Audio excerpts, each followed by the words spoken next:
ভূতের গল্প শুনতে কে ভালোবাসে না? দেখা যাবে শতকরা 90% লোকই ভূতের গল্প শুনতে ভালোবাসে।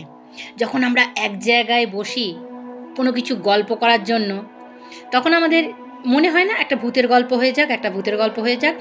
আমরা যাকে বেশি ভয় পাই বা যাকে বেশি আমরা দূরে রাখতে চাই, তার গল্পই আমরা সবসময় বেশি আগে করে থাকি। আমরা মানি বা না মানি, ভূতের গল্প শুনতে আমাদের সবার ভালো লাগে, অথচ আমরা ভূতকেই বেশি ভয় পাই। আমি সেরকম একটা গল্প তোমাদের শোনাতে চাই, স্বর্গরোহণ পালা।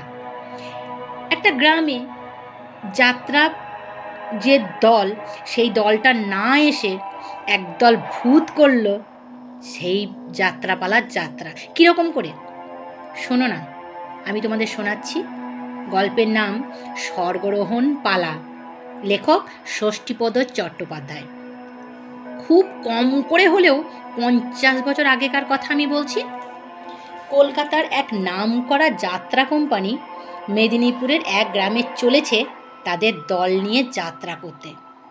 তখনকার যাত্রাওয়ালারা আজকের মতো এরকম লাক্সারি বাসে যাতায়াত করতো না। 4-5টি গরুর গাড়ি বোঝাই করে অভিনেতা, অভিনেত্রী ও দলের অন্যান্য লোকেরা নিয়ে যাতায়াত করত এক দেশ থেকে আর অন্য দেশে। তাদের সঙ্গে সমস্ত সরঞ্জাম থাকতো, রান্না করার সরঞ্জাম, চান করার সরঞ্জাম, থাকা খাওয়ার সরঞ্জাম সমস্তই গাড়ির মধ্যে থাকতো, মানে গরুর গাড়ির মধ্যে থাকতো। এই দলটিও চলেছে একটি গ্রামের উদ্দেশ্যে।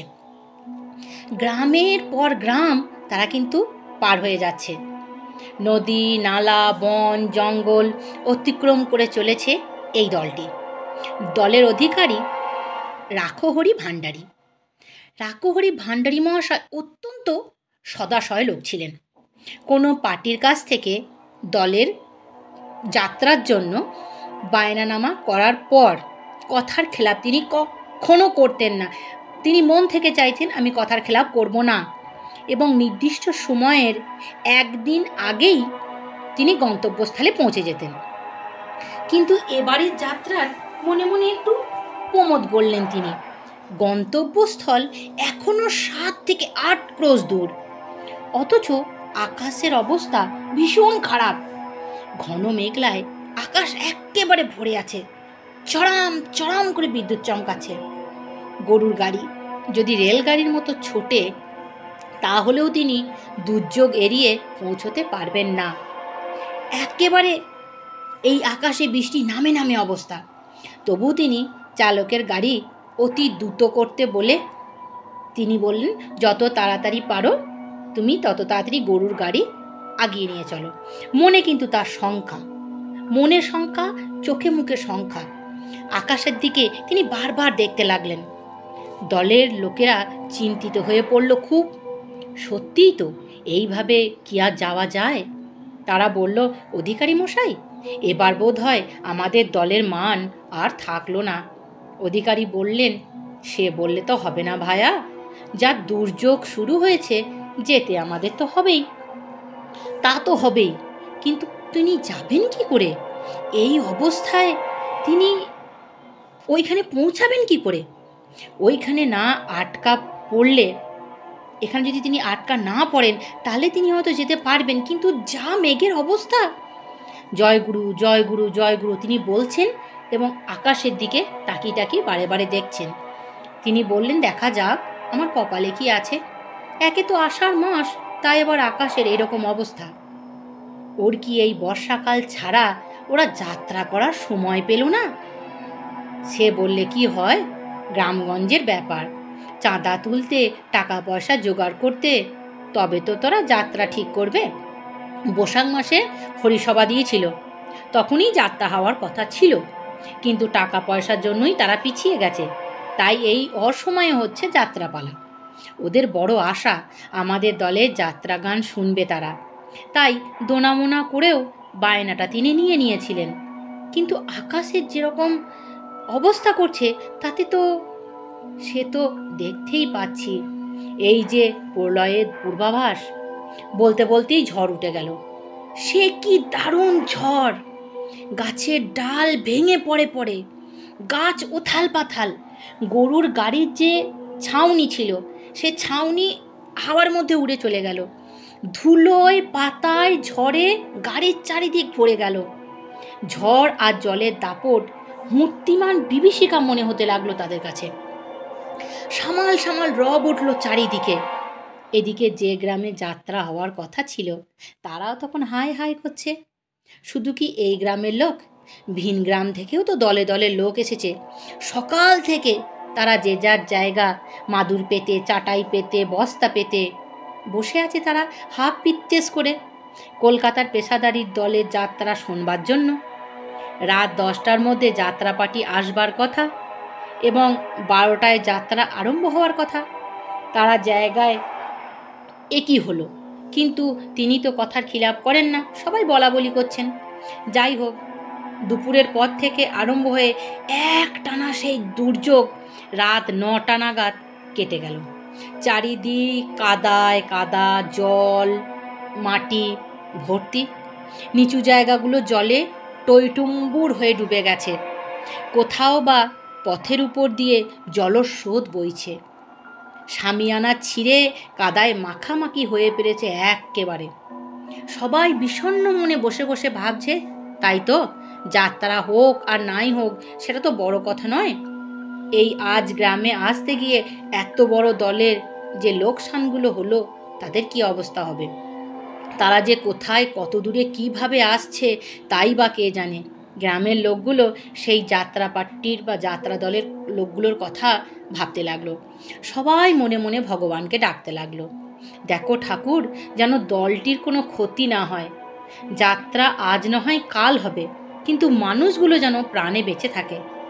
গ্রামবাসীরা এরকম সব চিন্তা করছে, এমন সময় দেখা গেল পর পর 5টি গরুর গাড়ি কাদায় মাখামাখি অবস্থায় এসে থামলো বারোয়ারি তলায়। সকলে হৈ হৈ করে হ্যাঁচাক লণ্ঠন নিয়ে ছুটে গেল সেখানে। অধিকারী মশাই ভুঁড়ি দুলিয়ে দুলিয়ে নেমে এলেন গরুর গাড়ি থেকে। গ্রামবাসীরা তো অবাক, বলল, এই দুর্যোগে আপনারা এলেন কি করে? কেন, না আসার কি আছে? আমার নাম রাখহরি ভাণ্ডারী, কথার খেলাপ আমি করি না। দুর্যোগে কষ্ট পেয়েছি ঠিক কথাই, তবে ওসব আমাদের গা সওয়া হয়ে গেছে। এখন আপনারা যদি অনুমতি দেন তাহলে আমরা যাত্রা আরম্ভ করতে পারি। এর আবার অনুমতি কি? চোখের পলকে বারোয়ারিতলা থেকে লোকে লোকারণ্য হয়ে গেল। হ্যাঁচাক লণ্ঠনের আলোয় ঝলমলে উঠল চারিদিক। যাত্রার কনসার্টে বা ধ্বনিতে মুখর হয়ে উঠল গ্রামখানি। কি আনন্দ, কি আনন্দ! সেই আনন্দময় পরিবেশে যাত্রা শুরু হয়ে গেল। অগণিত দর্শক মুগ্ধ চোখে যাত্রা দেখতে লাগলো। কেউ দুঃখে কাঁদে, কেউ আনন্দে হাততালি দেয়। ক্রমে ক্রমে রাত শেষ হয়ে এলো, যাত্রা শেষ হয়ে এলো, কিন্তু এও কি সম্ভব? শেষ দৃশ্যে নরবলি আছে। এরা যে সত্যি সত্যি একটা লোককে হাঁড়ি কাঠে মাথা গলিয়ে নরবলি দিল। তারপর ব্রহ্মা, বিষ্ণু, মহেশ্বর একে একে সবাই এলেন।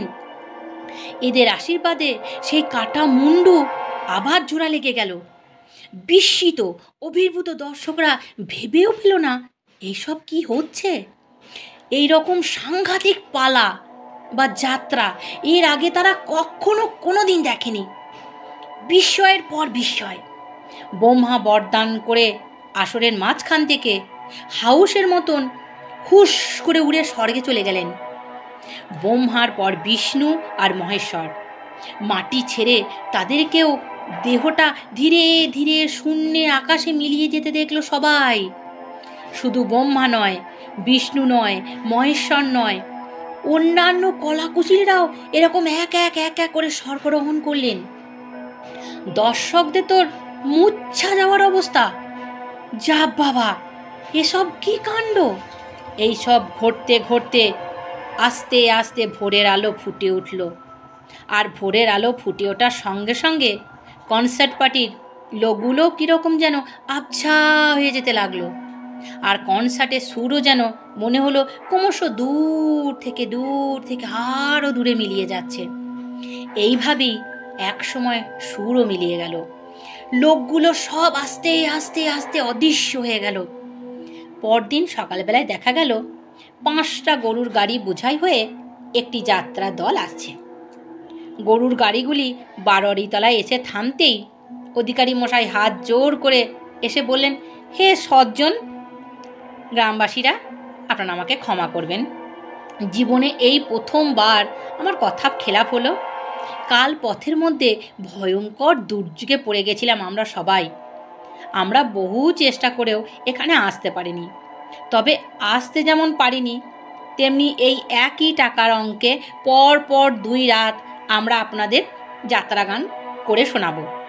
আশা করি আপনারা সবাই খুশি হবেন। গ্রামবাসীরা কি যে বলবে আর কি যে করবে তা ভেবে পেল না। বলল, সে কি মশাই, আপনারা তো কাল ঠিক সময়ই এসেছিলেন, সারা রাত ধরে অভিনয় করলেন, তারপর শেষ রাতে ভেলকি লাগিয়ে কেমন চলে গেলেন, আবার এখন এসেছেন হেঁয়ালি করতে। বলি, ব্যাপারটা কি? অধিকারী বললেন, দেখুন মশাই, বাজে কথা বলবেন না। আমি হলুম সিংহ রাশির জাতক। লোকের সঙ্গে হেঁয়ালি করার মতো মেজাজ আমার নেই। কাল রাতে দুর্যোগে আমরা আটকা পড়ে গিয়েছিলাম, এই সবে আসছি। সময়ের উপস্থিতি হতে আমরা পারিনি বলে আপনাদের ক্ষমা করবেন। আপনারা কেন আমাদের বিদ্রূপ করছেন? এই নিন আপনাদের বায়নার টাকা। এই বলে কাপড়ের খুঁট থেকে টাকার থলিটা বের করে অধিকারী মশাই ছুঁড়ে দিলেন সকলের সামনে। সকলে তো হা হা হা হা করে উঠল, কী করছেন, কী করছেন? থামুন থামুন মশাই, থামুন। আপনি হলেন স্বনামধন্য যাত্রাপার্টির লোক। আমাদের গ্রামে আপনার মতো লোকের পায়ের ধুলো পড়েছে বলে আমরা গর্বিত হয়েছি। আমরা কখনো আপনার মতো লোককে বিদ্রূপ করতে পারি না। কালকে যে যাত্রা আপনারা দেখিয়েছেন, সে যাত্রা আমরা আগে কখনো দেখিনি, আর মনে হয় না এর পরেও আমরা কোনোদিন দেখতে পাবো এরকম যাত্রা। আপনি বিশ্বাস করুন। ওমা, আপনি আমাকে বিশ্বাস করুন, এত দুর্যোগেও কাল রাতে গ্রামে যাত্রা হয়েছে এবং আপনারই দল সেই যাত্রা করেছে। তা কী করে সম্ভব? বিশ্বাস না হয় পরীক্ষা করে দেখুন। আপনার অভিনেতারা সে কে কিসের ভূমিকায় অভিনয় করেছে তা আমাদের গ্রামের যে কোনো লোক যে কোনো পরিস্থিতিতে বলে দিতে পারবে আপনার কোন লোক কোন ভূমিকায় অভিনয় করেছে। এইবার অধিকারী বাবু পড়লেন বিপদে। অধিকারী ভুরু কুঁচকিত করে বললেন, আচ্ছা বেশ, বলুন তো দেখি। গ্রামবাসীরা বলল, ওই তো, উনি ব্রহ্মার পাঠ করেছিলেন, উনি হয়েছিলেন বিষ্ণু, উনি হয়েছিলেন মহেশ্বর, আর ওই যে উনি, ওকে তো বলি দেওয়া হয়েছিল, উনি হয়েছিলেন অমুক, উনি হয়েছিলেন তমুক। অধিকারী বলেন, আশ্চর্য, আমাদের এই পালা হচ্ছে এই মরশুমে নতুন পালা, এ তো আপনাদের জানবার কথা নয়, অথচ আপনারা যে যা বলছেন সবই তো ঠিক বলছেন। উনি আমাদের দলে ব্রহ্মা সাজেন, হ্যাঁ এ কথা ঠিক। উনি আমাদের দলের বিষ্ণু সাজেন, এ কথাও ঠিক। উনি আমাদের দলের মহেশ্বর সাজেন, এ কথাও ঠিক। কিন্তু বিশ্বাস করুন, কাল রাতে আমরা আসতে পারিনি। আমরা দারুণ ঝড় জলে এখান থেকে 7 ক্রোশ দূরে হরিদাসপুর গ্রামে আটকা পড়েছিলাম। আপনাদের ইচ্ছা করলে ওখানকার ভুবন মালাকরের বাড়িতে একজন লোককে পাঠিয়ে খবর নিয়ে আসতে পারেন আমরা সেখানে ছিলাম কি ছিলাম না। গ্রামের লোকেরা পরস্পরের মুখের দিকে তাকাতে লাগলো। হরিদাসপুর গ্রাম, ভুবন মালাকর?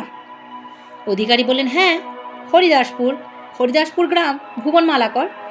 কাল এই দুর্যোগের রাতে ওই গ্রামের লোকেরা ভুবন মালাকরের বাড়িতে আমাদেরকে নিয়ে গেলেন। আমাদেরকে ওই গ্রামের লোকেরা যদি ভুবন মালাকরের বাড়িতে নিয়ে গিয়ে না তুলতেন, সারা রাত যা দুর্যোগ হয়েছিল আমরা আর প্রাণে বাঁচতাম না। তাই একমাত্র ঈশ্বরই জানেন যে আমরা তার বাড়িতে ছিলাম। এমন অতিথিবৎসল গ্রাম আমি আগে কখনো দেখিনি।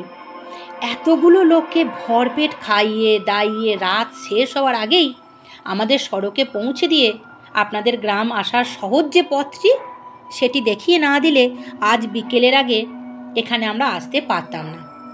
অধিকারীর মুখে সব কথা শুনে গ্রামের লোক তো বলল, আজ থেকে ঠিক 5 বছর আগে কলেরার মহামারীতে ওই গ্রাম উজাড় হয়ে গেছে।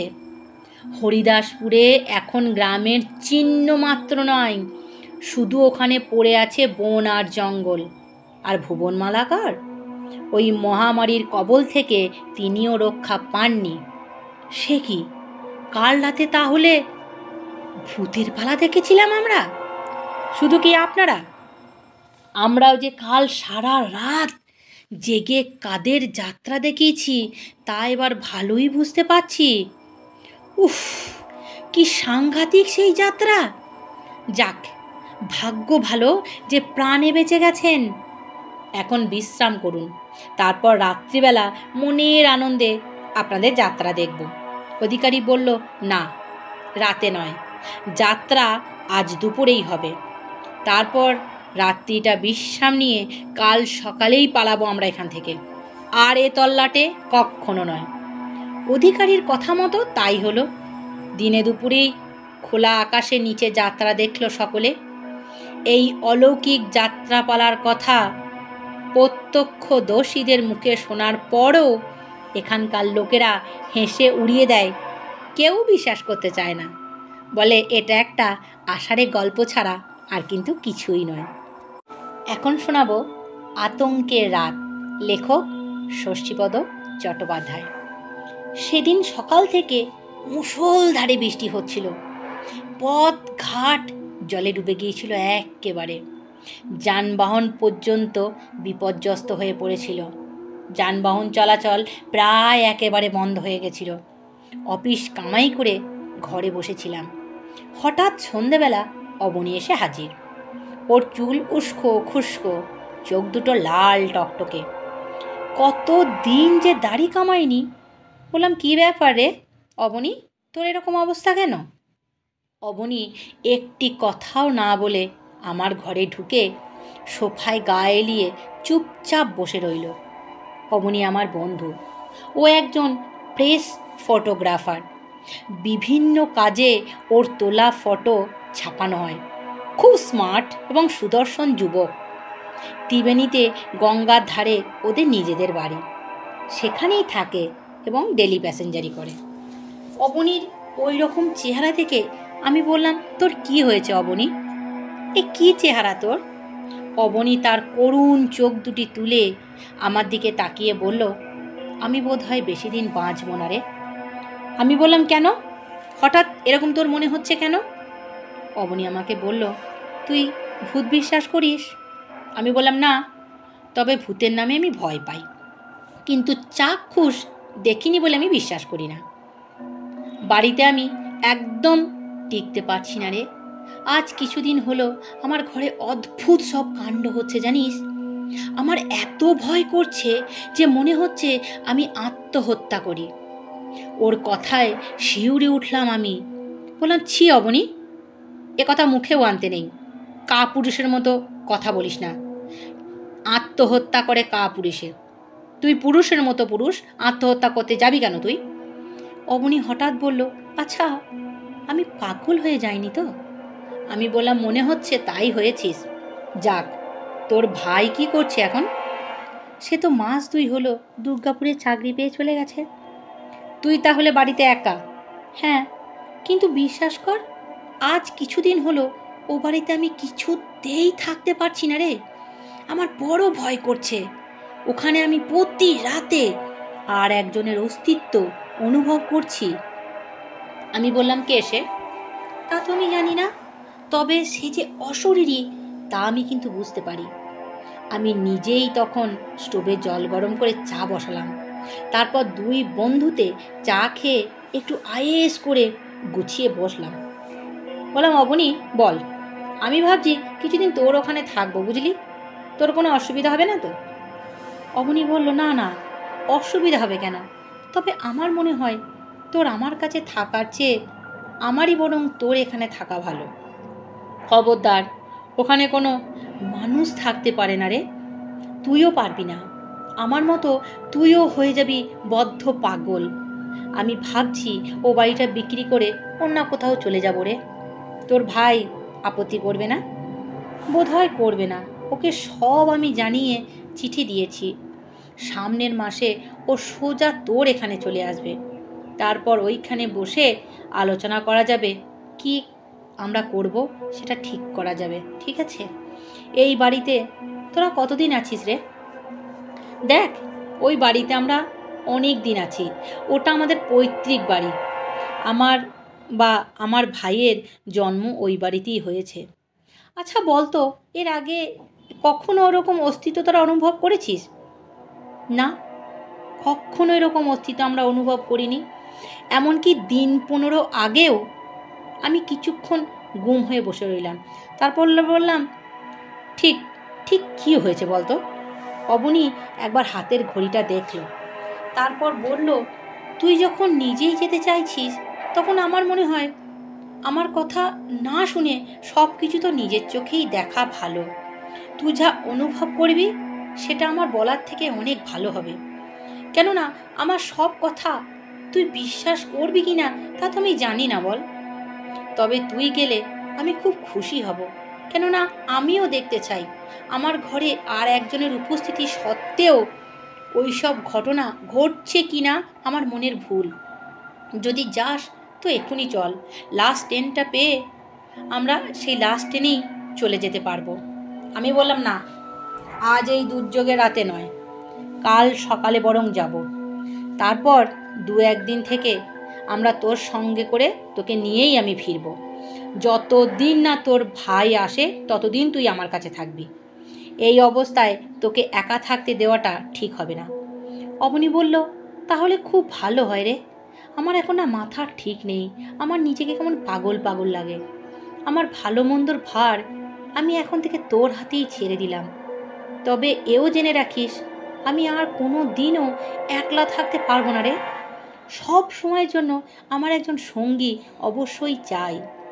এরপর আমরা দুজনে অনেক রাত পর্যন্ত গল্প করে কাটালাম। আলু ভাজা আর গরম লুচি খেয়ে পাশাপাশি শুয়ে পড়লাম দুইজনে। শোয়ার পরেই ঘুম যখন ভাঙলো তখন বেশ সকাল হয়ে গেছে। ঘুম থেকে উঠে অবনী বলল, ও কত দিন যে এমন অঘরে ঘুমোইনি, আমার তো একদম ইচ্ছা করছে না এখান থেকে ওই অভিশপ্ত বাড়িতে ফিরে যেতে।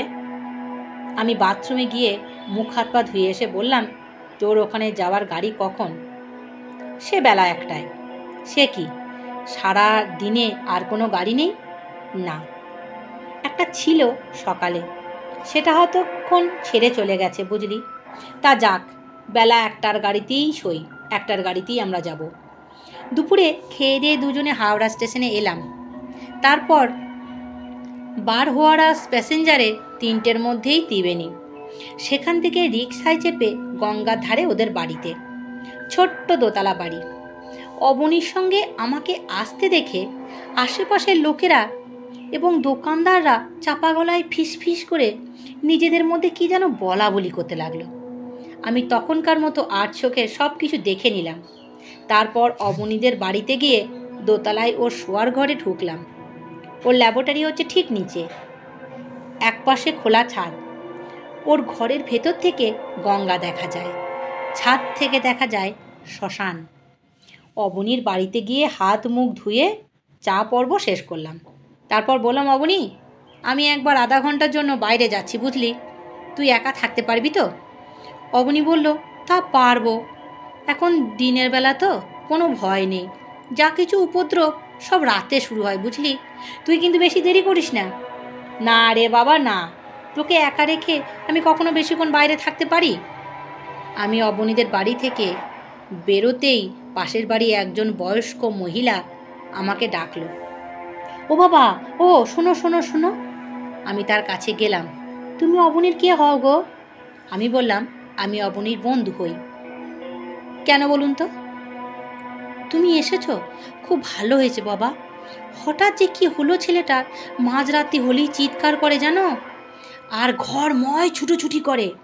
আমার মনে হচ্ছে না কেউ কিছু ওকে খাইয়ে দিয়েছে, মাথাটা না ওরা খারাপ করে দিয়েছে।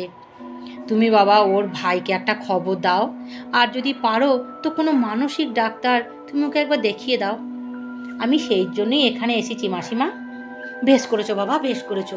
ভদ্রমহিলার কাছ থেকে বিদায় নিয়ে আমি সেই দোকানদারগুলোর কাছে এলাম, যারা আমাদেরকে আসতে দেখে ফিসফিস করে কী সব বলা বলি করছিল। সেখানে একটু আগেই ওকে দেখে আমাকে যারা সকালে দেখে ফিস করছে তারা বলে, আচ্ছা আমরা যখন যাচ্ছিলাম তখন তোমরা কী বলাবলি করছিলে? আমি তাদের কাছে গিয়ে বললাম, একটু আগেই তো আমাদেরকে দেখে ফিস করছিলেন না? আপনারা কি এর মধ্যে কোনো ভাবান্তর লক্ষ্য করলেন? আমি কিন্তু ওকে সম্পূর্ণ প্রকৃতিস্থ মনে করি। দোকানদাররা আমাকে বলল, হ্যাঁ, আমরা ওকে হঠাৎ এই রকম হয়ে যেতে দেখে বড় আশ্চর্য হয়ে গেছি। তারাও একই কথা বলল যেটা একটু আগে ওই বয়স্ক মহিলা বলল। ও প্রায় রাতেই চিৎকার করে অজ্ঞান হয়ে যায়। এমন সময় ওদের ভেতর থেকে একজন যুবক এগিয়ে এসে বলল, দাদা দাদা, আমি এক রাতের ঘটনা আপনাকে আমি বলতে পারি, শুনলে আপনি অবাক হয়ে যাবেন। ভাবলেন আমি বানিয়ে বানিয়ে মিথ্যা কথা বলছি। আমার কথা এরা কেউ বিশ্বাস করে না, ফিক করে হাসে, মনে করে আমি বোধহয় বানিয়ে বানিয়ে বলছি। তা বেশ তো, আমি শুনছি, তুমি বলো, আমি শুনবো। সেদিন রাতে হয়েছিল কি, অবনীতা যখন চিৎকার করে অজ্ঞান হয়ে যাচ্ছিল, তখন আমি ওর ঠিক পাশের বাড়ির ছাদে, ওদের বাড়ির পাশের ছাদের বাড়িটা আমাদের, আমি আর বিষ্টুদা দূর করে আমরা ছাদ দিয়ে নেমে যাই। কিন্তু গিয়ে আমরা যা দেখলাম তাতে আমাদের গা কাঁটা দিয়ে উঠল। কীরকম? অবনী বলল, নিচের দরজার খিল দিয়ে উপরের ঘরের দরজা বন্ধ করে ওরা সব শোয়, কারণ রাত্রিবেলা সব দরজার ছিটকানি লাগানো। আমরা যখন অবনীদার চিৎকার শুনে গেলাম, বিষ্টুদা আর আমি, তখন দরজায় আমরা ধাক্কাধাক্কি করছি, ছাদ দিয়ে নেমে এসেছি, ছাদের দরজা ধাক্কাধাক্কি করছি, রাতে তো ছাদের দরজা বন্ধই থাকে। হঠাৎ দেখলাম কিছুক্ষণ ধাক্কা দেওয়ার পর দরজাটার কে যেন খিলটা খুলে দিল। আমরা আবার ততর করে সিঁড়ি বেয়ে নিচে নেমে গেলাম। সিঁড়ি বেয়ে নিচে নেমে গিয়ে আর একটা যে দরজা আছে সেটা দেখলাম কে টুক করে খুলে দিল। অবনীদার সারা শব্দ নেই, অবনীদা মেঝের মধ্যে পড়ে আছে। তারপর হঠাৎ যেমন জাদু বলে ওপরের দরজাটা খুলে গেছিল, আমাদের চোখের সামনে পাশের আর একটা দরজা খুলে যেতে দেখলাম। আমরা ভেতরে ঢুকে পড়লাম। অবনীদা জ্ঞান হারিয়ে পড়েছিল মেঝের মধ্যে। এখন আমার প্রশ্ন হচ্ছে এই যে, বাড়িতে অবনীদা একা থাকে, বাড়ির সিঁড়ির দরজা ছিটকানি দেওয়া, খিল দেওয়া, সিঁড়ির দরজার পর ঘরের দরজা ছিটকানি দেওয়া, খিল দেওয়া, এত ধাক্কির পর ছিটকানিটা খুলে দিল কে? অবনীদা তো মেঝের মধ্যে অজ্ঞান হয়ে পড়েছিল। স্ট্রেঞ্জ না ব্যাপারটা? যুবকটি বলল, বলুন কি? আমার কথা শুনে আপনারা হাসবেন, অথচ দেখুন বিষ্টুদা আর আমি এই সব দেখে একেবারে হকচকিয়ে গিয়েছিলাম। বলুন, হকচকিয়ে যাওয়ার কথা কি কথা নয়? আমি বললাম, দেখুন, আপনার কথা কেউ বিশ্বাস করুক আর নাই করুক, আমি করছি, তাই বলছি, আজ রাতে আপনাদের ভেতর থেকে একজন যদি কেউ আমাদের কাছে থাকেন তাহলে খুব ভালো হয়। আজ রাতে আমি নিজের চোখে দেখতে চাই ওখানে কি হয় আর না হয়। কিন্তু না, আমার কথায় কেউ রাজি হলো না। সবাই বলল, না দাদা, না, ওই বাড়িতে আমরা থাকতে পারবো না, ওই বাড়িতে একটা রাতও কিছুতেই আমরা বাস করতে পারবো না। না না, এ তো কোনো রকমই আমরা মানতে পারবো না। আর তা আপনি যাই বলেন, বলা যায় না, যদি সত্যি সত্যি অলৌকিক ব্যাপার কিছু হয় তাহলে কার কোপে কার ঘাড়ে এসে কোপ পড়বে তা কি কেউ বলতে পারে? তবে হ্যাঁ, যদি কোনো রকম ভয়াবহ কিছু দেখেন তাহলে চেঁচিয়ে ডাকবেন, আমাদের চেঁচিয়ে ডাকবেন, আমরা একজন নয় সবাই মিলে ছুটে যাব। আর পারেন তো দরজার খিলটা খুলে রাখবেন। আমি বললাম, আচ্ছা। এই বলে আমি চলে এলাম।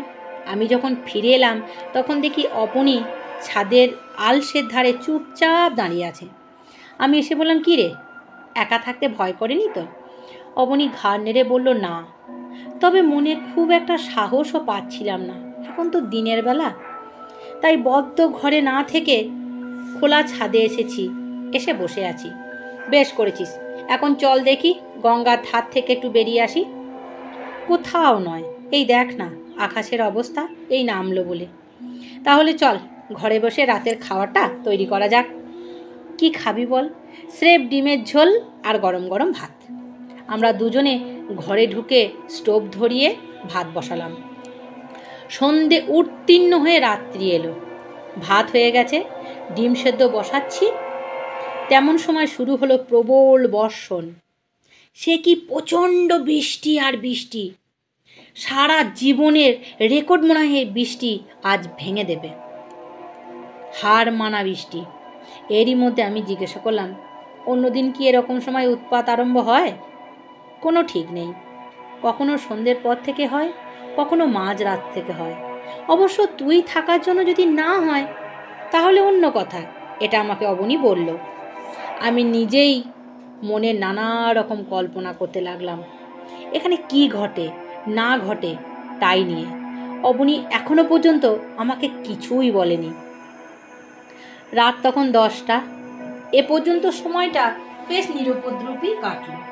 আমি আর অবনী একই তক্ত বসে একই বিছানায় দুজনে পাশাপাশি শুলাম। শুয়ে শুয়ে গল্প করছি, এমন সময় হঠাৎ লোডশেডিং হয়ে গেল। আর সঙ্গে সঙ্গে অবনী আমার কাজ ঘেঁষে সরে এসে বলল, এইবার সে আসবে রে, নিশ্চয়ই আসবে। আমি জিজ্ঞাসা করলাম, কে আসবে? অবনী চিৎকার করে উঠল, ওই ওই ওই ওই ওই তো সে, ওই দেখ। আমি শুয়ে শুয়ে জানলার দিকে তাকালাম। দেখলাম জানলার ঘষা কাঁচে ফ্রক পরা 14-15 বছরের একটি কিশোরী মেয়ে এলো চুলে ঠেস দিয়ে জানলার মধ্যে দাঁড়িয়ে আছে। আমি কঠিন গলায় বললাম, কে তুমি? মেয়েটি নিরুত্তর। এমন সময় ফুস করে একটা দেশলাই জ্বালার শব্দ হলো। তারপরেই দেখা গেল টেবিলের বাতিটা জ্বলছে। এ ঘরে আমি আর অবনী ছাড়া আর তো কেউ নেই। তাহলে কে জ্বাললো এই বাতি? কে জ্বাললো? আচ্ছা, সেই অশরীরই জ্বাললো এই আলো, এই বাতি, এই প্রদীপটা। প্রদীপ নয়, মোমবাতিটা। আমরা দুজনেই ভয়ে কাঠ হয়ে গেছি। চারিদিক নিস্তব্ধ, নিঝুম। অবনী যেন নীল হয়ে গেছে। আমার সারা শরীর ঘামে ভিজে উঠেছে। এমন সময় দেখতে পেলাম একটা হাত সেই বাতিটা তুলে নিল নিজের হাতে, নিয়ে দরজার কাছ পর্যন্ত গেল। তারপর কোমল গলায় একটি ডাক শোনা গেল, এসো। আমি অবনীকে বললাম, আয় তো, কোথায় নিয়ে যায় আমি সেটাই দেখি। অবনী বলল, না, খেপেছিস? ও আমায় রোজ এইভাবে ডাকে, আমি যাই না। আয় বলছি। আমার বড় ভয় করছে রে ভূতে, আমি যাব না। অবনী বলল, ভয় কি রে? আজ তো তুই একা নোস, আমি তো তোর সঙ্গে আছি, আয়। আমি প্রায় জোর করেই ওর হাত ধরে টেনে তুলে নিয়ে গেলাম। আমি ওকে এই জন্য নিয়ে গেলাম, ওর একা এখানে থাকলেও যদি কোনো বিপদ হয় আমার সঙ্গে যাক। আমার যে ভয় করছিল না তা নয়, কিন্তু তবুও অবনী আমার সঙ্গে থাকলে ওর কোনো ক্ষতি হবে না, আমি মনে মনে ভেবে ওকে তাই টানতে নিয়ে যাচ্ছিলাম। তারপর আমার টর্চটা নিয়ে দরজার দিকে এগোলাম। দরজার খিল আপনিই খুলে গেল, যে দরজাটা আমরা ছিটকানি লাগিয়ে রাত্রিতে শুয়েছিলাম। দরজাটা দুহাট হয়ে খুলে গেল। আলো আমাদের পথ দেখিয়ে নিয়ে চলল। সিঁড়ি দিয়ে নিচে নামলো আলোটা। তারপর নিচের ঘরে দরজার কাছে গেল সেই আলো। যে ঘরে অবনীর ল্যাবরেটরি, সেই ঘরের কাছে থামলো আলোটা। ঘরের তালা দেওয়া ছিল, তালাটা আপনি খুলে গেল। আমরা দুজনেই ঘরে ঢুকলাম। বাতিটা টেবিলের ওপর রেখে হাতটা অদৃশ্য হয়ে গেল, আর কারও অস্তিত্ব একদমই রইল না সেখানে। আমি আর অবনী ছাড়া আর কারোর অস্তিত্ব অনুভব করলাম না। আমি বললাম, এটা কি হলো? কথা কইছো না কেন? বলো তুমি কে? আমার হাত পা অবশ হয়ে আসছে। এমন সময় শুনতে পেলাম সেই কিশোরীর কণ্ঠস্বর, আমাকে কেন এখানে নিয়ে এসেছো? আমাকে মুক্তি দাও। আমাকে বন্দি করে কেন রেখেছো তোমরা? তোমাদের দুটি পায়ে পড়ি। আমি ভয়ে ভয়ে বললাম, তুমি কে? আমি শ্যামা। তুমি কোথায়? কে তোমাকে বন্দি করে রেখেছে? আমাকে দেখতে পাচ্ছ না? এই তো আমি এখানে। কণ্ঠস্বর শুনে ঘরের কোণের দিকে তাকিয়ে দেখলাম সেই কিশোরীর জ্যোৎস্নার মতো হালকা শরীর অন্ধকারে ফুটে উঠল। কি করুণ তার মুখ! সে একটু একটু করে তার ছায়া শরীর নিয়ে অবনীর টেবিলের দিকে এগিয়ে এলো। তারপর ডয়ারটা টেনে একটা খাম বের করে টেবিলের উপর রাখলো, রেখে আবার মিলিয়ে গেল অন্ধকারে। আমি টেবিলের কাছে এগিয়ে গিয়ে খামটা খুলতেই তার ভেতরে একটা কিশোরীর একটি ফুল সাইজের ফটো দেখতে পেলাম। ফটোর দিকে তাকিয়ে আছি, হঠাৎ দেখলাম ফটোর ছবির মুখটা কীরকম যেন বিকৃত হয়ে যাচ্ছে। ঠোঁট দুটো কাঁপছে, চোখ দুটো ঠেলে বেরিয়ে আসছে। উফ, সে কি বিভৎস দৃশ্য! আরও দেখলাম ছবির গলার উপর একটা মোটা শক্ত দড়ির দাগ। ফুটে উঠছে ক্রমশ। এক সময় ফটোর ভেতর থেকে মেয়েটি চিৎকার করে বলে উঠল, এখনো হাঁ করে দাঁড়িয়ে দেখছো কি? আমার খুব কষ্ট হচ্ছে, তুমি বুঝতে পারছো না? আমি যে আর সহ্য করতে পারছি না। তোমরা এক্ষুনি ওটাকে নষ্ট করে দাও, ছিঁড়ে কুটি কুটি করে আগুনে পুড়িয়ে দাও। আমি বললাম, তাহলেই কি তুমি মুক্তি পাবে? এতেই কি তোমার মুক্তি হবে? হ্যাঁ, চিরতরে মুক্তি পাবো আমি যে আমার অস্তিত্ব পৃথিবীতে কোথাও এতটুকুও রেখে যেতে চাই না। কিন্তু কেন চাও না সে তোমার জানবার কোনো দরকার নেই। শুধু জেনে রেখো, যাদের উপর অভিমান করে আমি আত্মহত্যা করতে বাধ্য হয়েছি, তাদের এই দেওয়ালে ছবি হয়ে আমি কিছুতেই থাকতে পারবো না। আমি সঙ্গে সঙ্গে ছবিটা ছিঁড়ে দেশলাই জেলে পুড়িয়ে ফেললাম। অবনীকে বললাম, এই ফটো কি তোর তোলা? অবনী বলল, হ্যাঁ, বছর 2 আগে তোলা। চুচুড়ার হরিবাবুর মেয়ের ছবি ওটা। ওর জন্মদিনে তুলেছিলাম। কিছুদিন আগে হরিবাবু কাঁদতে কাঁদতে এসে আমার হাত দুটি ধরে মেয়ের ছবিটা চাইলেন। জানালেন গত মাসে সামান্য একটু ভুল বুঝাবুঝির ব্যাপার নিয়ে মেয়েটিকে তিনি এবং তার স্ত্রী খুব বকাবকি করেছেন। তারপরেই বিপর্যয়। মেয়েটি হঠাৎ গলায় দড়ি দিয়ে আত্মহত্যা করে। কিন্তু বছর 2 আগে যে ছবি তোলা হয়েছিল সে ছবি হরিবাবু এতদিন বাদে নিতে এলেন কেন? বছর 2 আগে ছবিটা আমি তুলেছিলাম ঠিকই, তবে ছবি তোলার পর থেকে হরিবাবু টাকা দেওয়ার ভয়ে আমার সঙ্গে আর দেখা করেননি। আমিও ফটোর নেগেটিভটা ওয়াশ করে রেখে দিয়েছিলাম। এখন মেয়ের স্মৃতি রক্ষা করার জন্য হরিবাবু ডাবল চার্জ দিয়ে ছবি নিতে এসেছে। সম্পূর্ণ টাকা দিয়েও গেছেন, কিন্তু মুশকিল হলো হরিবাবুর কাছ থেকে টাকা নিয়ে নেগেটিভটা যে আমি কোথায় রেখেছি আমি খুঁজে পাচ্ছিলাম না। অবশেষে অনেক খোঁজাখুঁজি করার পর নেগেটিভটা পেলাম, কিন্তু নেগেটিভ থেকে এই ফটো তৈরি করতে গিয়েই যত বিপত্তি। বারবার নেগেটিভের ভেতরে থেকে, ফটোর ভেতরে থেকে মেয়েটি আমায় শাসাতে থাকে, ভয় দেখায়। সেই জন্য নিচের ঘরে ঢোকাই আমি বন্ধ করে দিয়েছি। সেই নেগেটিভটা আছে কোথায়? আছে, দেখি।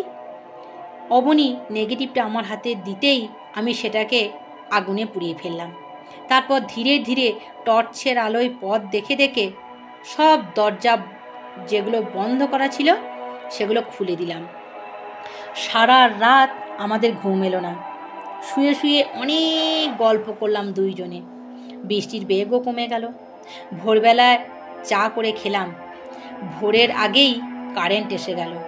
অবনীকে বললাম, আজ একবার সময় মতো হরিবাবুকে টাকাটা তুই ফেরত দিয়ে আসবি, কেমন? বলবি নেগেটিভটা হারিয়ে গেছে। অবনী বলল, নিশ্চয়ই। এরপরও অবনীর বাড়িতে আমি 10 ছিলাম, কিন্তু না, সে রাতের পর থেকে আর কোনো উপদ্রব এ বাড়িতে হয়নি, এখনও না। এখন আমি তোমাদের যে গল্পটা বলবো সেটাও কিন্তু ভূতেরই। দুর্যোগের রাত। লেখক হচ্ছেন ষষ্ঠীপদ চট্টোপাধ্যায়। আমি বৈশাখী, আমি তোমাদের এই গল্পগুলো শোনাচ্ছি। তোমাদের এই গল্পগুলো কেমন লাগছে সেটা কিন্তু আমাকে কমেন্ট করে জানাতে ভুলো না। আমি বলছি 1962 সালের কথা।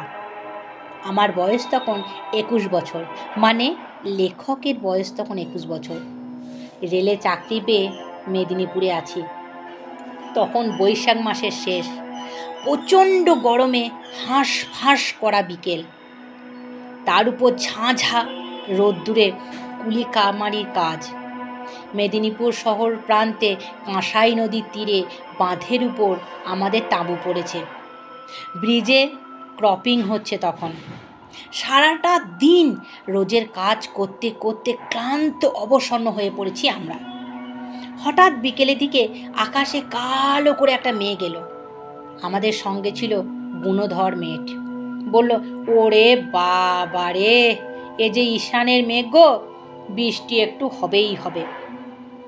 আমি বললাম, হোক না বৃষ্টি, তাহলে একটু বাঁচি। সারাটা দিন যা গেল, একটু বৃষ্টি যদি হয় তো তাহলে তো শান্তি পায়।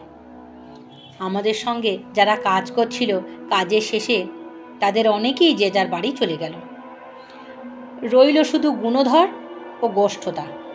গোষ্ঠদা কার্পেন্টার, ব্রিজের কাজ করতো সে। রেলের স্লিপারের কাঠে বিঁধ করতে, কাঠ ছাঁট করতে পেন্টার তো লাগে, সবসময়ই প্রয়োজন পেন্টারের। তাই সে গোষ্ঠদা ও গুণাধর দুজনেই এই কাজ করত। এই সময় গোষ্ঠদা আর গুণাধরদা করল কি, বাজারে থলি হাতে চলে গেল বাজার করতে।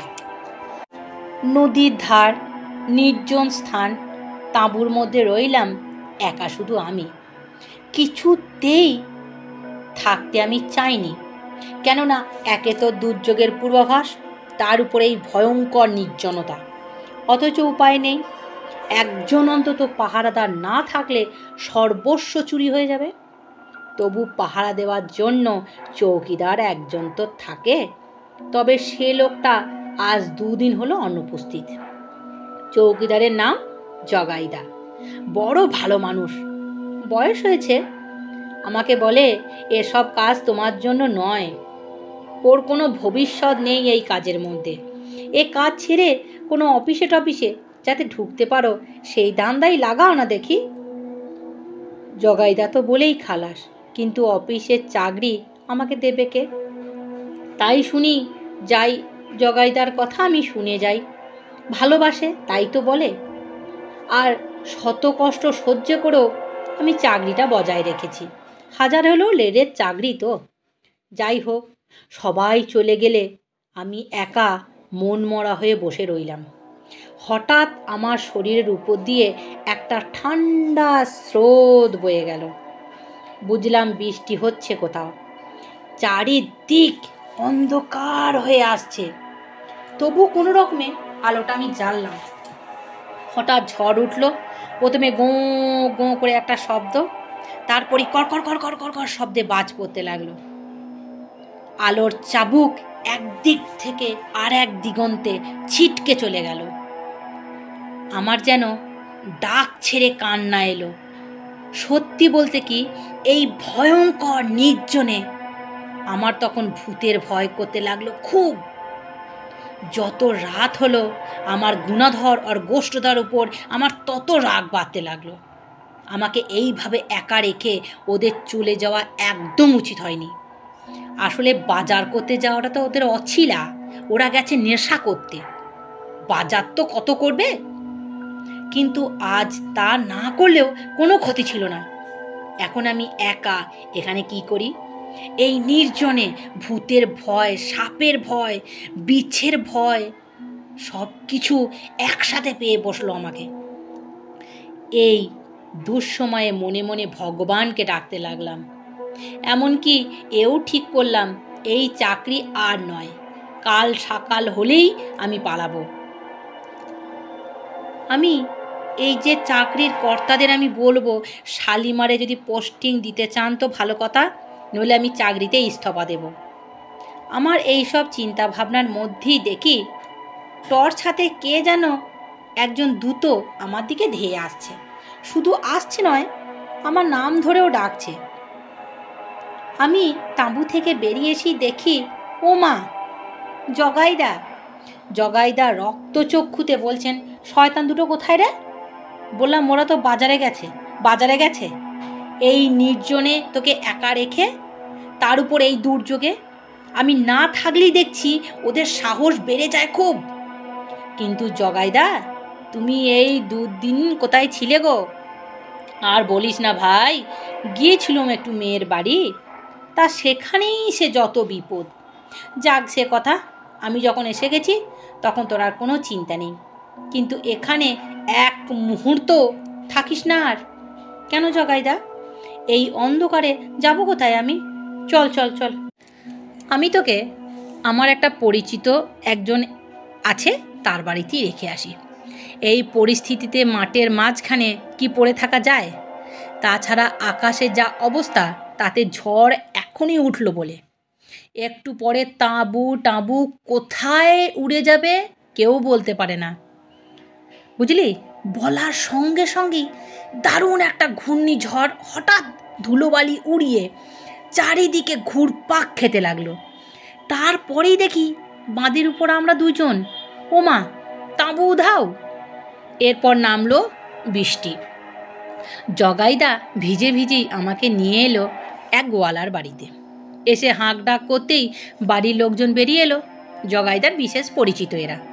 জগাইদা বললেন, আজ রাতটুকুর মতো এই ছেলেটাকে তোমাদের বাড়িতে একটু আশ্রয় দিও। ভদ্রলোকের ছেলে এই রকম ফাঁকা জায়গায় এই দুর্যোগে থাকতে পারবে কখনো? আমি তো আশ্রয় পেলাম, কিন্তু জগাইদা, আমি বললাম, জগাইদা তুমি কোথায় যাচ্ছ গো? তাঁবুর তো কোনো চিহ্নই নাই, তার উপর ওই রকম ঘন ঘন বাজ পড়ছে, বিদ্যুৎ চমকাচ্ছে, বৃষ্টি পড়ছে, দেখো শিলাবৃষ্টিও কিন্তু হতে পারে। জগাইদা বলল, যাই হয়ে যাক, আমি তো চৌকিদার, ওইটাই তো আমার ডিউটি ভায়া। না হলে রেলের এত দামি দামি জিনিসপত্র যন্ত্রপাতি একটু চোখের আড়াল হলেই ওর একটিও আর অবশিষ্ট থাকবে না রে ভাই। আমি সে তো বুঝলাম, কিন্তু এই দুর্যোগে তুমি কি করে ওখানে থাকবে গো? আমার জন্য চিন্তা করিস না, আমরা হচ্ছি জল কাদার মানুষ, এসব আমাদের গা শোয়া হয়ে গেছে। আমি সেই রাতে ওই গোয়ালার বাড়িতে আশ্রয় পেয়ে সত্যিই বেঁচে গেলাম। ওদের বাড়িতে পোস্তর তরকারি, মৌলালা মাছের টক আর পেট ভরে ভাত খেয়ে আরামে ঘুমালাম বটে, কিন্তু জগাইদার জন্য চিন্তায় চিন্তায় আমার ঘুমটা ঠিক মতো আসছিল না, মাঝে মাঝে ঘুমটা ভেঙে যাচ্ছিল। কেননা জগাইদা চলে যাওয়ার পর দুর্যোগটা আরও প্রবল এবং ভয়ঙ্কর রূপ ধারণ করেছিল। ঘন ঘন বাজ পড়ছিল, আর যেই বাজটা পড়ছিল আমার বুকের ভেতরটা কেমন ছট করে কেঁপে উঠছিল। ভোরবেলায় সবে একটু ঘুমিয়ে পড়েছি, এমন সময় গুণধর ও গোষ্ঠদা ডাকে আমার ঘুমটা ভাঙল। দুর্যোগ কাটলেও অন্ধকার কিন্তু তখনও কাটেনি, একেবারে নিশি ভোর যাকে বলে। গুণধর বলল, শোনো শোনো, আমরা স্টেশনের ধারে যাচ্ছি জগাইদাকে দেখতে।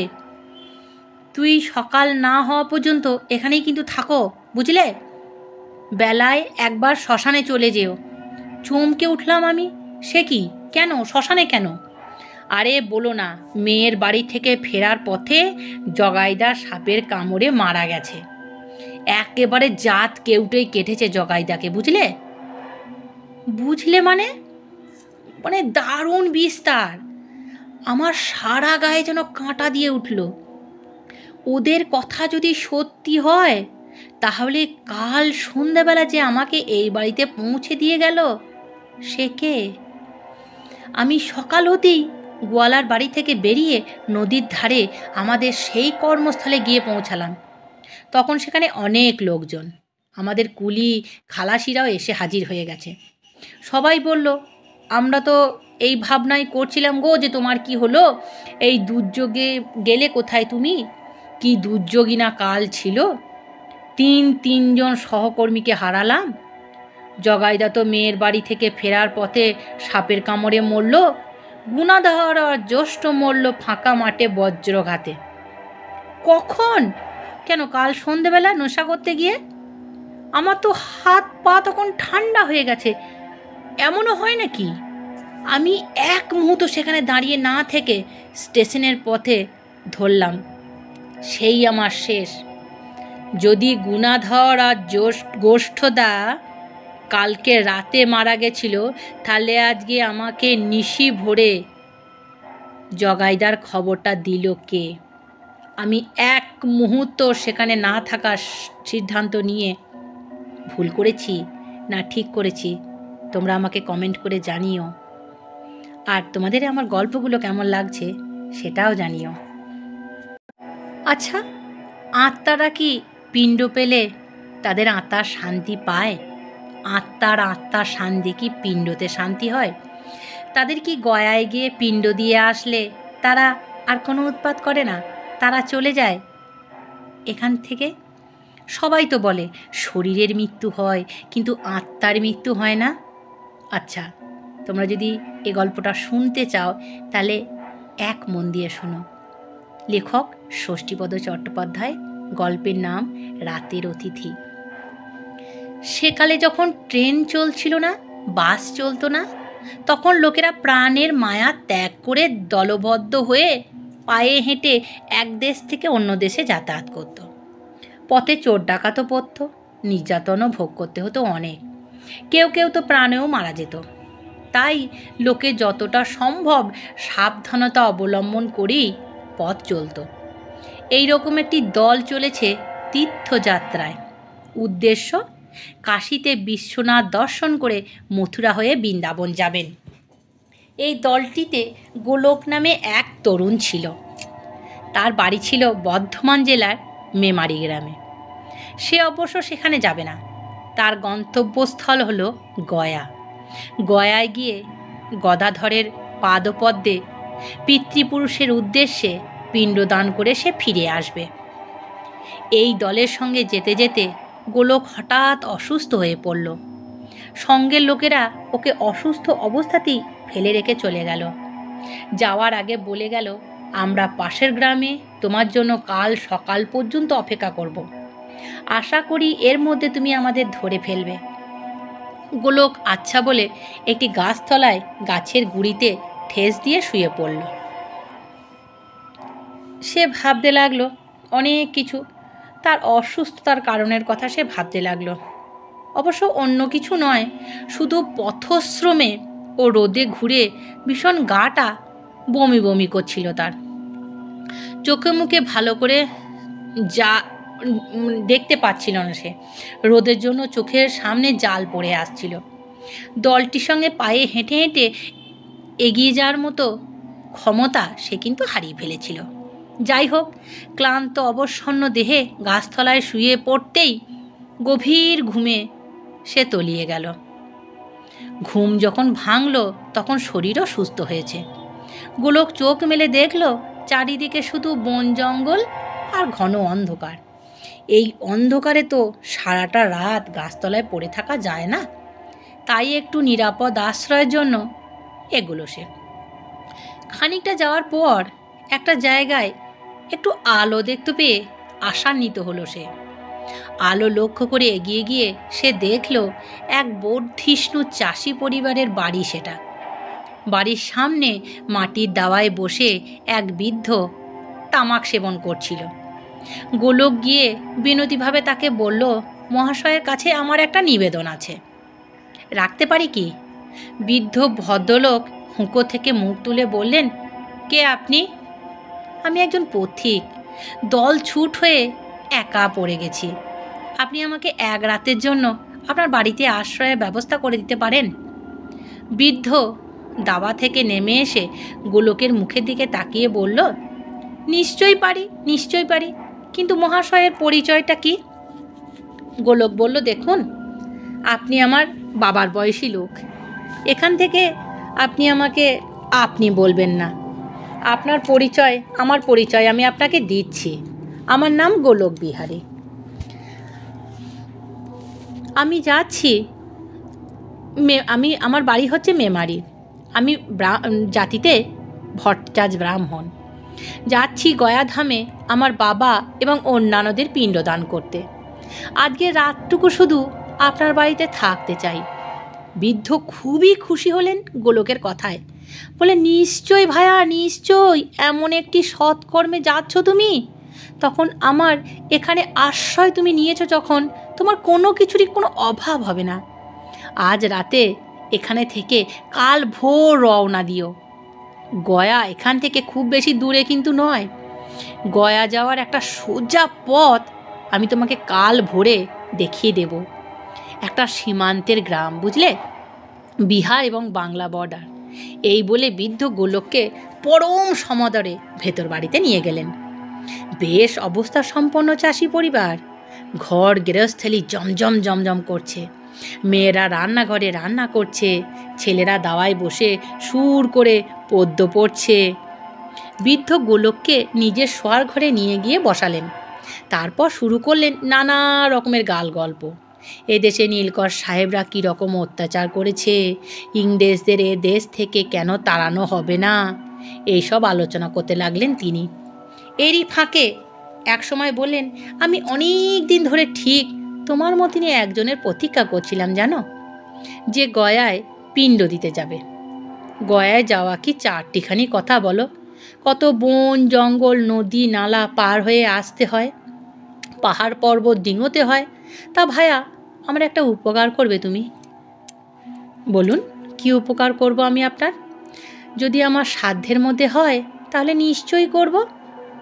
দেখো বাবা, তোমার সাধ্যের মধ্যেই হবে তা আমি জানি। তুমি তো গয়ায় যাচ্ছ, তাই বলছি কি, আমি তোমার কয়েকটা নাম দেব, সেই নামে তুমি একটি করে গয়ায় পিণ্ড দিয়ে আসতে পারবে বাবা, প্রতিটা নামে নামে। এটা যদি তুমি করতে পারো তাহলে তোমার কাছে আমি সত্যি সত্যি চিরকৃতজ্ঞ থাকব। গোলক বলল, এ আর এমন কি কথা, নিশ্চয়ই দেব। আমি যে শুধু আমার বংশের লোকেদের জন্যই পিণ্ডদান করতে যাচ্ছি তা তো আর নয়, আমার চেনা জানা বহু লোকের নাম গোত্র আমি লিখে নিয়ে যাচ্ছি, এক এক করে সবাইকে পিণ্ড দেব আমি। তোমার ভালো হোক বাবা, তোমার ভালো হোক। তবে তুমি কিন্তু আমার অনুরোধটা রক্ষা করার চেষ্টা করো, কেমন? এ কথা আপনাকে আর দ্বিতীয়বার বলতে হবে না। আপনি একটা কাজ করুন, এখনই একটা কাগজ বের করে যার যার নামে আপনি পিণ্ড দিতে চান সেই সেই নামগুলো আমাকে লিখে দিন। বৃদ্ধ তো আনন্দে আত্মহারা হয়ে উঠেছে। ঘর থেকে বেরিয়ে গিয়ে জোর গলায় বলতে লাগলো, শোনো শোনো, তোমাদের সবাইকে বলছি, আমাদের বাড়িতে আজ যিনি অতিথি হয়ে এসেছেন তার যে কোনো রকম অসুবিধা না হয় সেটা কিন্তু তোমাদের খেয়াল রাখতে হবে। খুব ভালো করে ওর পরিচর্যা হওয়া চাই, কিন্তু খাওয়া দাওয়ার ব্যবস্থাও ভালো করেও। কিন্তু ইনি গয়ায় যাচ্ছেন পিণ্ড দিতে, আমাকে কথা দিয়েছেন, আমি যে যে নাম লিখে দেবো উনি সেই সেই নামেই একটি করে পিণ্ড দিয়ে আসবেন গয়ায়। তাই নাকি, তাই নাকি? হ্যাঁ। বলার সঙ্গে সঙ্গে বাড়ির শুদ্ধ লোক সবাই দরজার কাছে এসে হুমড়ি খেয়ে গোলককে দেখতে লাগলো। এতগুলো মানুষের জোড়া জোড়া চোখের সামনে খুবই অস্বস্তি হতে লাগলো গোলকের। বৃদ্ধ সেটা বুঝতে পেরে ধমক ধমক দিয়ে তাড়ালেন সবাইকে। বললেন, এ কি অসভ্যতা, হ্যাঁ? এ কি করছো তোমরা? উনি তো কথা দিয়েছেন আমাকে। অমনি হুমড়ি খেয়ে পড়বার কি আছে বলো তো? যাও যাও, যে যা নিজের কাজে যাও বলে সবাইকে হটিয়ে আবার খোশ গল্পে মেতে উঠলেন দুজনে।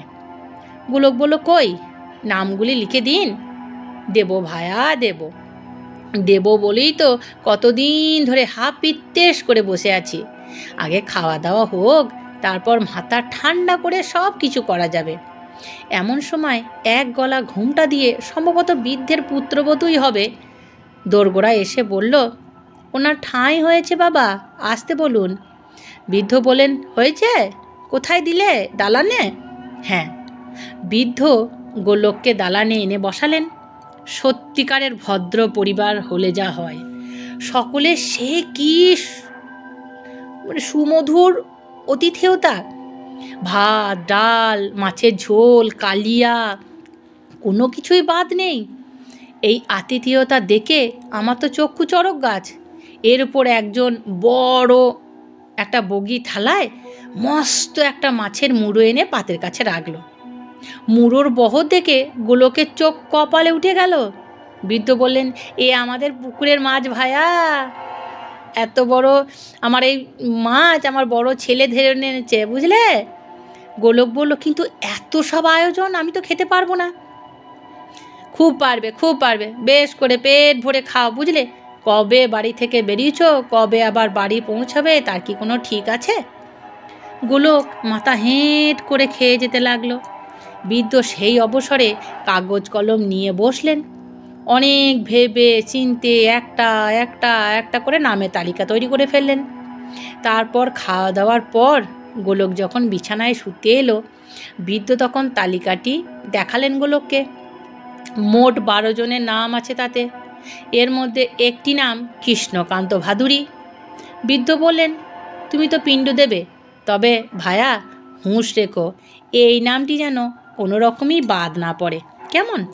গোলক বলল, না না, একটা নামও বাদ পড়বে না। বাদ পড়বে কেন? কোনো নামই আমি বাদ পড়তে দেব না। কাগজটি যথাস্থানে রেখে গোলক এবার শুয়ে পড়ল। বৃদ্ধ এক পাশে শুলেন। মাটির ঘর, খড়ের চালা, সারা দিনে হাঁটার পরিশ্রমে ক্লান্ত গোলক পরিতৃপ্ত আহারের ফলে শোয়া মাত্রই ঘুমিয়ে পড়ল। ঘুম ভাঙল বৃদ্ধর ডাকে। তখন শেষ রাত। বৃদ্ধ ডাকলেন, ভায়া, ও ভায়া, এবার উঠে পড়ো, রাত শেষ হয়ে আসছে, অনেক দূরের পথ যেতে হবে তোমাকে। গোলক উঠে পড়ল। তারপর মুখ হাত ধুয়ে যাওয়ার জন্য তৈরি হলো। বৃদ্ধ বললেন, তাহলে ভায়া, যা বললাম মনে আছে তো? এই নামটা যেন কোনো রকমই বাদ না পড়ে। তবে তোমাকে দিয়েও আমি এমনি এমনি কোনো কাজ করাবো না। তুমি পিণ্ড দিয়ে ফিরে এলে তোমাকে আমি যা দেব তা তুমি কল্পনাও করতে পারবে না। কিন্তু ভায়া, একটি কথা, ওই কৃষ্ণকান্ত ভাদুরী যেন বাদ না যায়। গোলক বলল, আচ্ছা, একটা কথা আমি জিজ্ঞাসা করবো আপনাকে। বলো, করো। আমি তো আপনাকে বারবার বলছি কোনো নামই বাদ পড়বে না, তা সত্ত্বেও আপনি বিশেষভাবে এই নামটির উপর এত জোর দিচ্ছেন কেন বলুন তো? বৃদ্ধ একটু চুপ করে থেকে বললেন, ওটা আমার নাম। গোলকের চোখ তখন কপালে উঠে গেছে। তার মানে কি? তাহলে তোমাকে সত্যি কথাটা আমি খুলে বলি। এই যে তুমি এখানে এসে যাদের দেখলে, এরা সবাই আমার পরিজন, কিন্তু এরা সবাই মৃত, এমনকি আমিও। কলেরার মড়কে সেবার গ্রাম উজাড় হয়ে গেছিল আমাদের যাওয়ায়, আমরা সবাই মরে ভূত হয়ে গেছি। কাজেই তোমাকে আমরা একান্ত অনুরোধ, তুমি গয়া ধামে পাদপদ্মে গদাধরের আমাদের নিবেদন করবে। গদাধরের পাদপদ্মে আমাদের নামে একটি করে পিণ্ড দিয়ে এসো, তাহলে আমরা সবাই উদ্ধার পেয়ে যাব।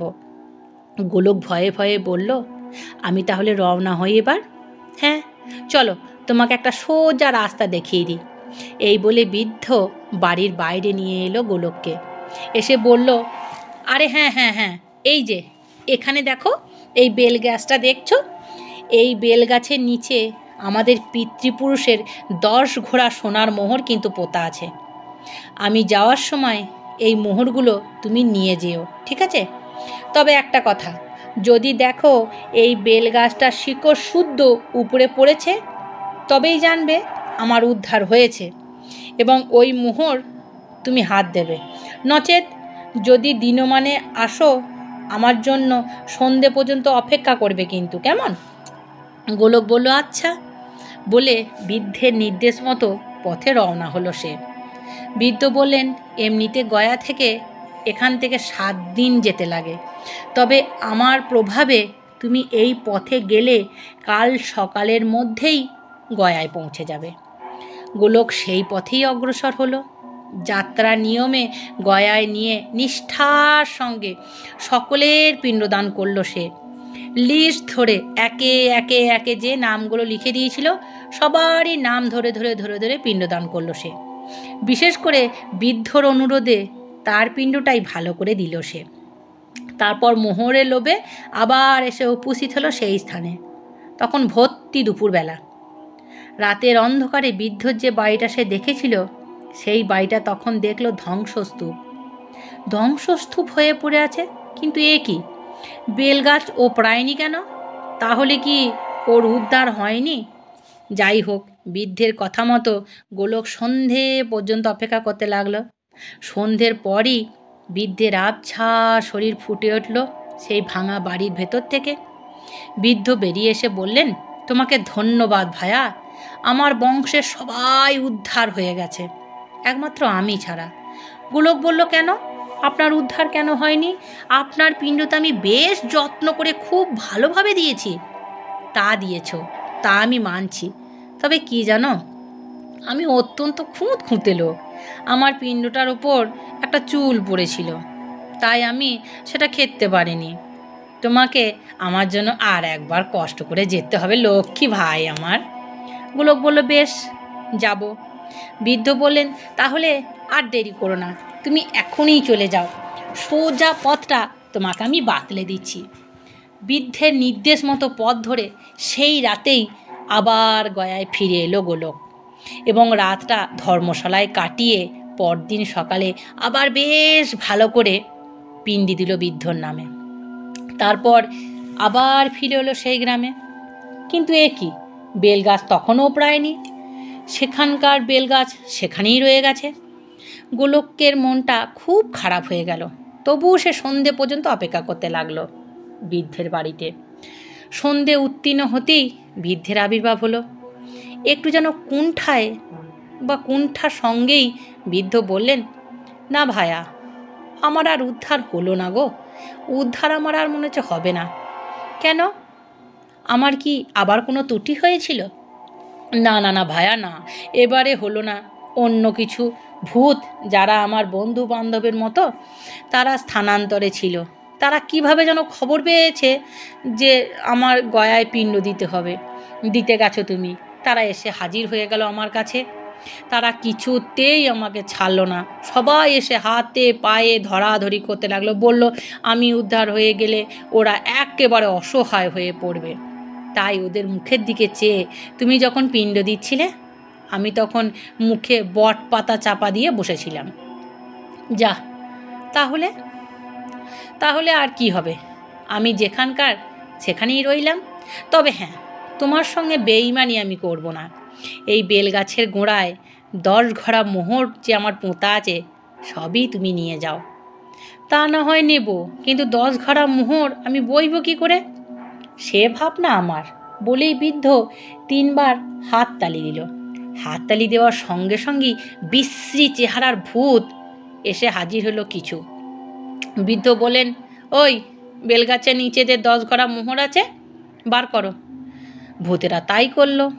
ওগুলো নিয়ে তোমাদের বর্ধমান জেলায় মেমারি গ্রামে যেতে হবে, বুঝলে? ওর বাড়িতে পৌঁছে দিতে হবে। এই তো? হ্যাঁ, যথা আজ্ঞা। দেখো, তোমাদের জন্যই কিন্তু আমি পিণ্ড হাতছাড়া করেছি। উনি তো তাহলে আমাদের সঙ্গেই চলে আসুন না কেন? ওনাকে আর হেঁটে হেঁটে যেতে হবে না। বৃদ্ধ বললেন, খুবই ভালো হয়, তাহলে ওকেও নিয়ে যাও।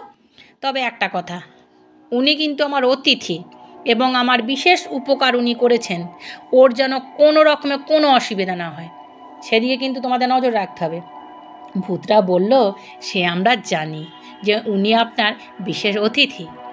এ বিষয়ে কিচ্ছু আমাদের বলে দিতে হবে না আপনাকে। আমরা যতটা পারবো ওনাকে ভালোভাবে আদর যত্ন করিয়ে নিয়ে যাওয়ার চেষ্টা করব।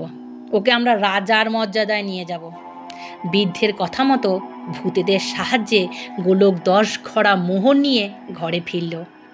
সে এবং তার বাড়ির লোকেরা খুব চাপা স্বভাবের বলে মোহরের কথা কেউ জানতে পারল না। অল্প দিনের মধ্যেই গোলক মস্ত বড়লোক হয়ে উঠল। ভূতরাকে শুধু খারাপই করে, ভূতরা ভালো কাজও করে। অতএব ভূত যদি ভালো হয়, তাহলে ভূত ভালো কি? আজ থেকে প্রায় 50 বছর আগেকার কথা বলছি। গল্পের লেখক ষষ্ঠীপদ চট্টোপাধ্যায়। গল্পের নাম চাঁপাডাঙ্গার বাঁধ। সেকালে হুগলি জেলার চাঁপাডাঙ্গায় দামোদর নদের বাঁধের উপর দিয়ে সন্ধ্যার পর চলাফেরা করবে এমন বুকের পাটা কারও ছিল না। কেননা এই সব অঞ্চলের আশপাশের গ্রামগুলো তখনও লোকবসতি তেমন কম ছিল। তেমনি ছিল ঠ্যাঙাড়ে ডাকাতের উপদ্রব। তা একবার হলো কি, তালপুকুর গ্রামের বিভূভূষণ নামে একটি ছেলে বাড়িতে বাবার অসুখের খবর পেয়ে কলকাতা থেকে চাঁপাডাঙ্গায় এলো। হাওড়া চাঁপাডাঙ্গা লাইনে মার্টিন রেলে তখন সুবর্ণ যুগ চলছে। তা সে যাই হোক, সেসব কথা বাদ দিন। বিভূভূষণ যখন এলো তখন সন্ধে প্রায় উত্তীর্ণ হয়ে গেছে। সঙ্গে ঘড়ি, আংটি, টাকা পয়সা সব কিছুই ছিল তার। চাঁপাডাঙ্গা থেকে ওদের গ্রাম তালপুকুর হচ্ছে ৩-৪ মাইলের পথ। কিন্তু মুশকিলটা কোথায়? মুশকিল হচ্ছে এই পথ সে পাড়ি দেবে কেমন করে? গ্রামের ছেলের কাছে ওই পথ এমন কিছুই নয়, তার উপর সঙ্গে তো টর্চও আছে। গ্রামের ছেলে, এর থেকে ঢের ঢের রাস্তা সে হেঁটেছে, কিন্তু এত পথ পাড়ি দিতে সে ডাকাতের পাল্লায় পড়বে না?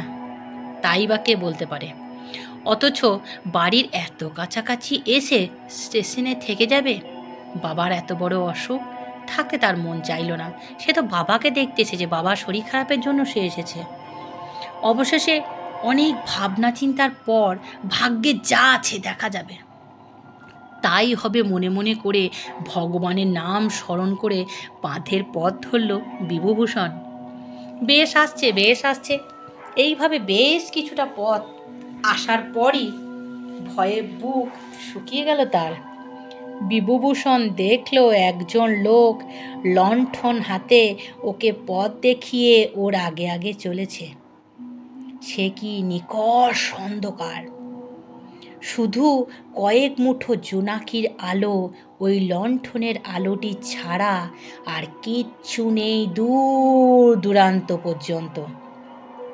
ওর হাতে টর্চ থাকলেও সেই টর্চের আলো কিন্তু জ্বলছে না। অথচ দেশে আসার আগে নতুন ব্যাটারি ভরে নিয়েছে সে। হাতের মধ্যে চড়াম চড়াম করে ২-৪ ভার টর্চের বাড়িও মারল, কিন্তু না, টর্চ কোনো মতেই জ্বলছে না। সেই ঘন অন্ধকারে লোকটি সারা শরীর কালো একটা কম্বলে ঢাকা, শুধুমাত্র লম্বা লম্বা ঠাঙা ঠাঙা দুটো সরু পা দেখা যাচ্ছে। তাছাড়া শরীরের আর কোনো অংশ দেখা যাচ্ছে না। বিভূভূষণের এবার ভয় করল, তাই সে চলার গতি একটু থামিয়ে কয় কদম পিছিয়ে গেল। কিন্তু যেই না বিভূভূষণ একটু সময় চুপ করে দাঁড়িয়ে পড়ল, চলমান পা দুটো, ঠ্যাঙা লম্বা সরু সরু কম্বল ঢাকা পা দুটো দাঁড়িয়ে গেল। অন্ধকারে ভেতর থেকেই একটা কেমন যেন খ্যানখ্যানে গলায় শব্দ ভেসে এলো, আয় না রে আয়, তাড়াতাড়ি আয়। বিভূভূষণ বুঝতে পারল এই অন্ধকারে যাদের ভয় সে করেছে এরা তারা নয়, বরং যাদের কথা বারেকের তরেও মোড়ের মধ্যে উকি দেয়নি, সেই ভূতের পাল্লায় পড়েছে আজ বিভূভূষণ। ও শীত দাঁড়াবে একটি হিমস্রোত নেমে এলো। বিভূষণ বলল, কে তুমি? আমার সঙ্গ কেন নিয়েছ তুমি? আমার খুব ভয় করছে গো তোমাকে। অন্ধকারে কে যেন হেসে উঠল খিলখিল খিলখিল করে। সে কি, আমাকে দেখে ভয় পাচ্ছিস? আয় না আমার সঙ্গে, কোনো অসুবিধা হবে না তোর। আমার সঙ্গে ভয় কিসে? বিভূভূষণ বলল, কে তুমি? আচ্ছা বলো তো, আমার সঙ্গ কেন নিয়েছো তুমি? আমার খুব ভয় করছে জানো তোমাকে দেখে। আবার সেই খিলখিলে হাসি, সে কি, যেমন সর্দি বসা ঘর ঘরে গলা।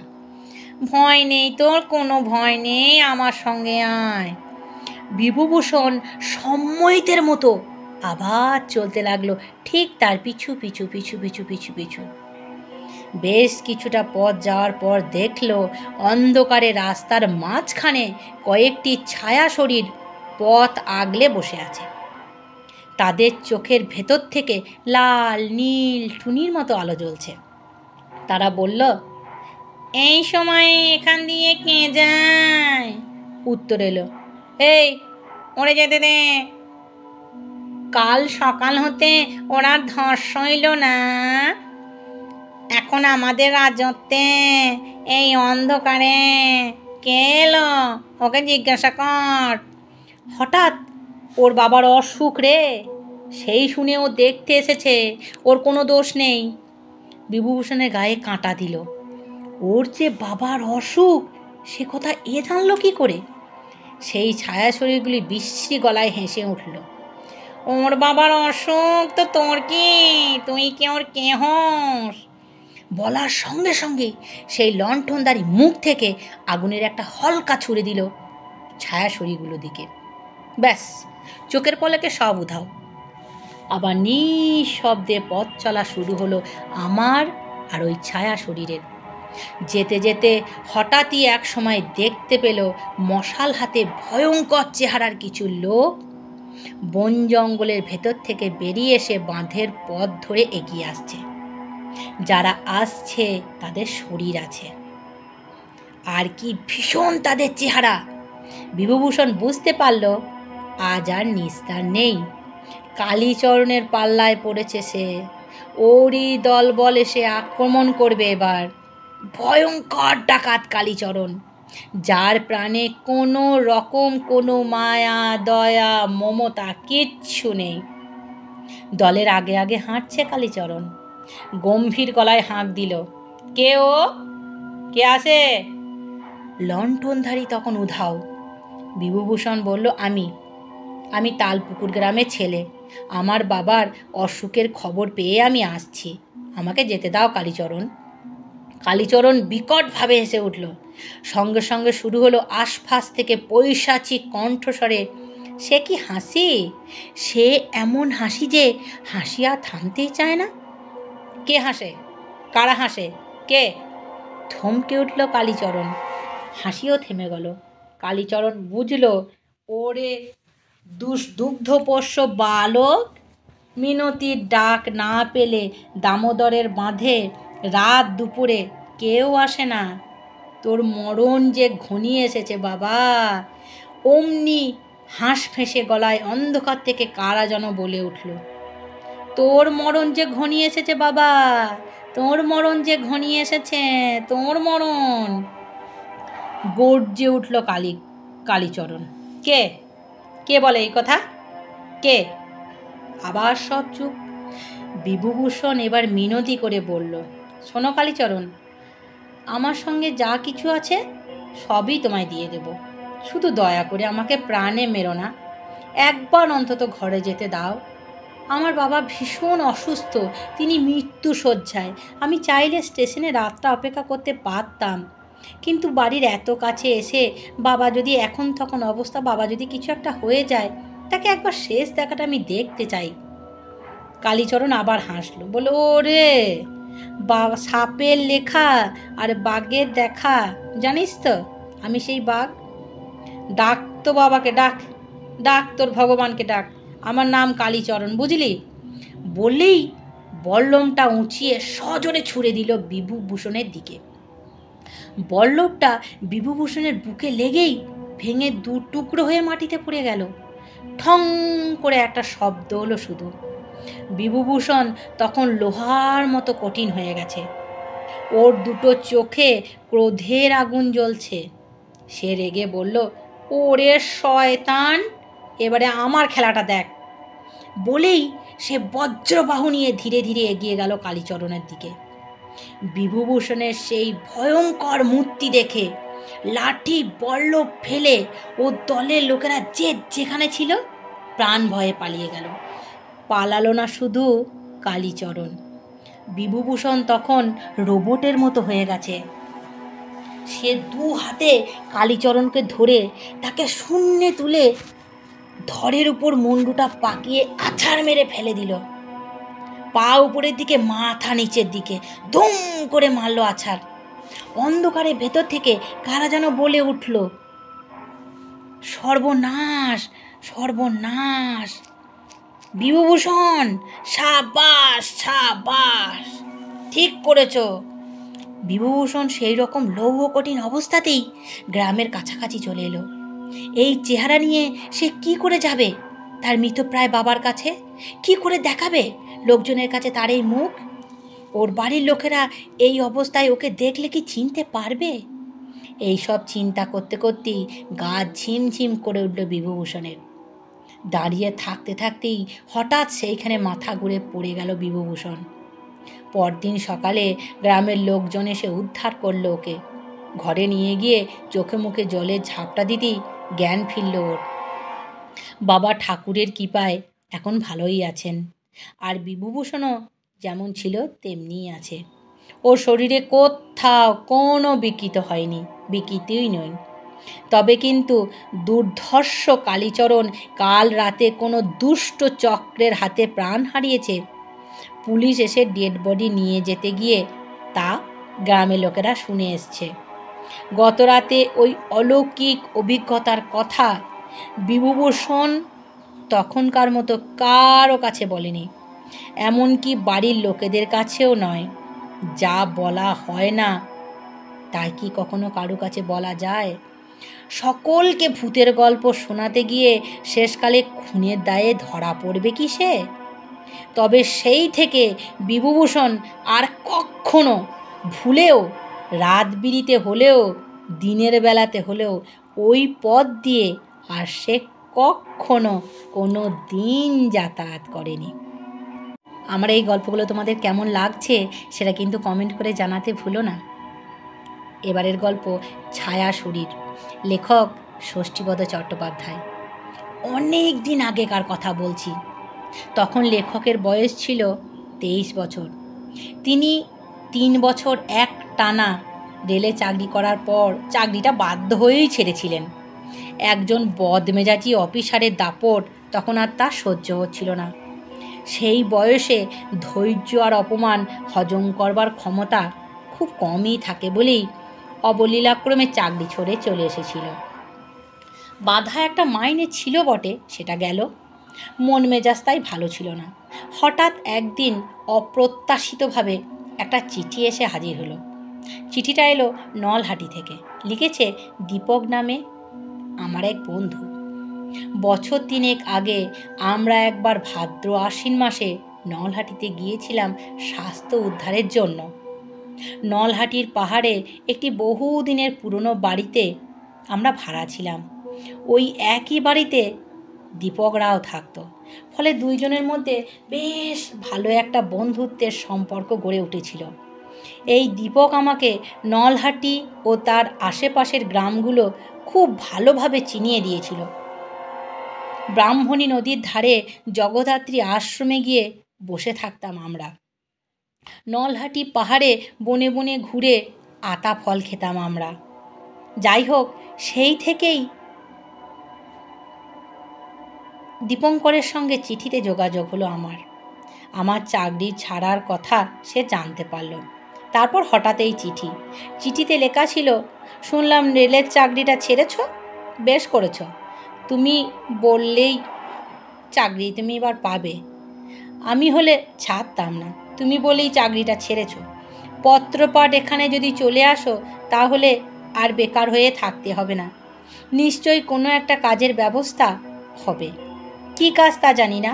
আবার সেই লাল মাটির দেশ, আবার সেই সবুজ বনশ্রী, আবার সেই ব্রাহ্মী নদী। মন যেন নতুন করে মেতে উঠল আবার। পরদিন সকালে হাওড়া স্টেশনে এসে ট্রেন ধরলাম।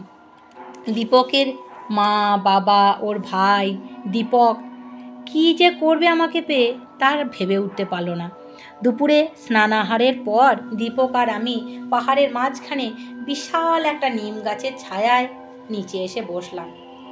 আমরা যেখানে বসেছিলাম তার চারিদিকে অসংখ্য ঝোপঝাড়। পাহাড়ের উচ্চ স্থান থেকে দূরের বনানীর শোভা বড়ই সুন্দর।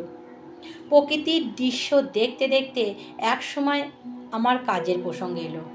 বললাম, এবার বল, কি কাজের জন্য ডাকিয়ে এনেছিস আমাকে, বল।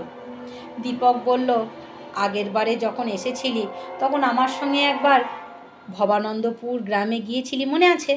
আমি বললাম, হ্যাঁ। ওইখানে চন্দ্রমণি সিদ্ধপীঠে এক সাধু বাবাকে দেখতে গিয়েছিলাম, তাই না? ঠিক। ওই গ্রামের ছোট্ট ছোট্ট ছেলে মেয়েদের পড়ানোর জন্য একজন শিক্ষকের দরকার। সেই দায়িত্বটাই তোকে নিতে হবে, বুঝলি? কোন স্কুল, কোন পাঠশালা নয়, কোচিংয়ে ক্লাসের মতো।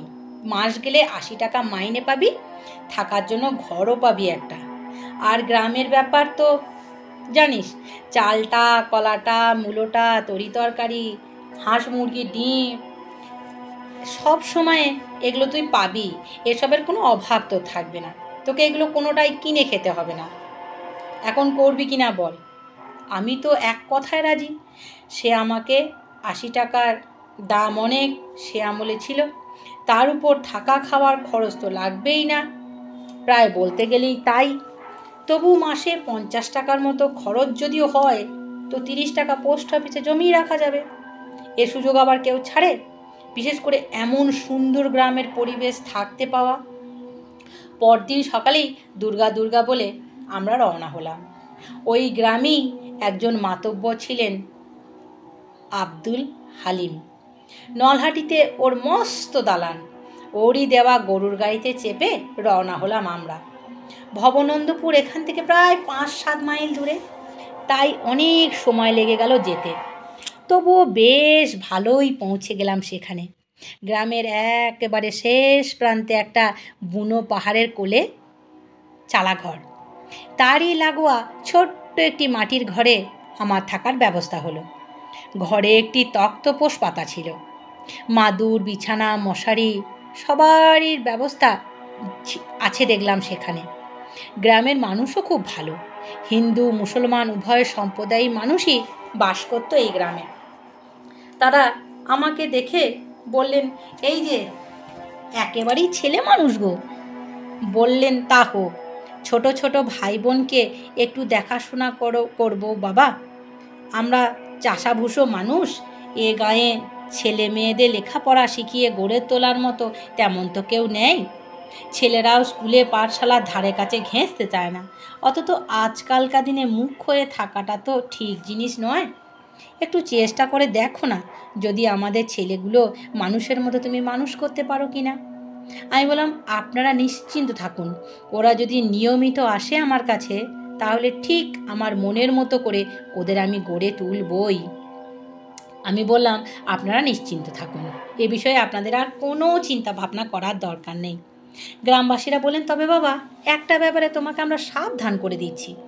সন্ধ্যার পর একটু সতর্ক থেকো, ঠিক আছে? আর রাতে ঘর থেকে বেরিও না।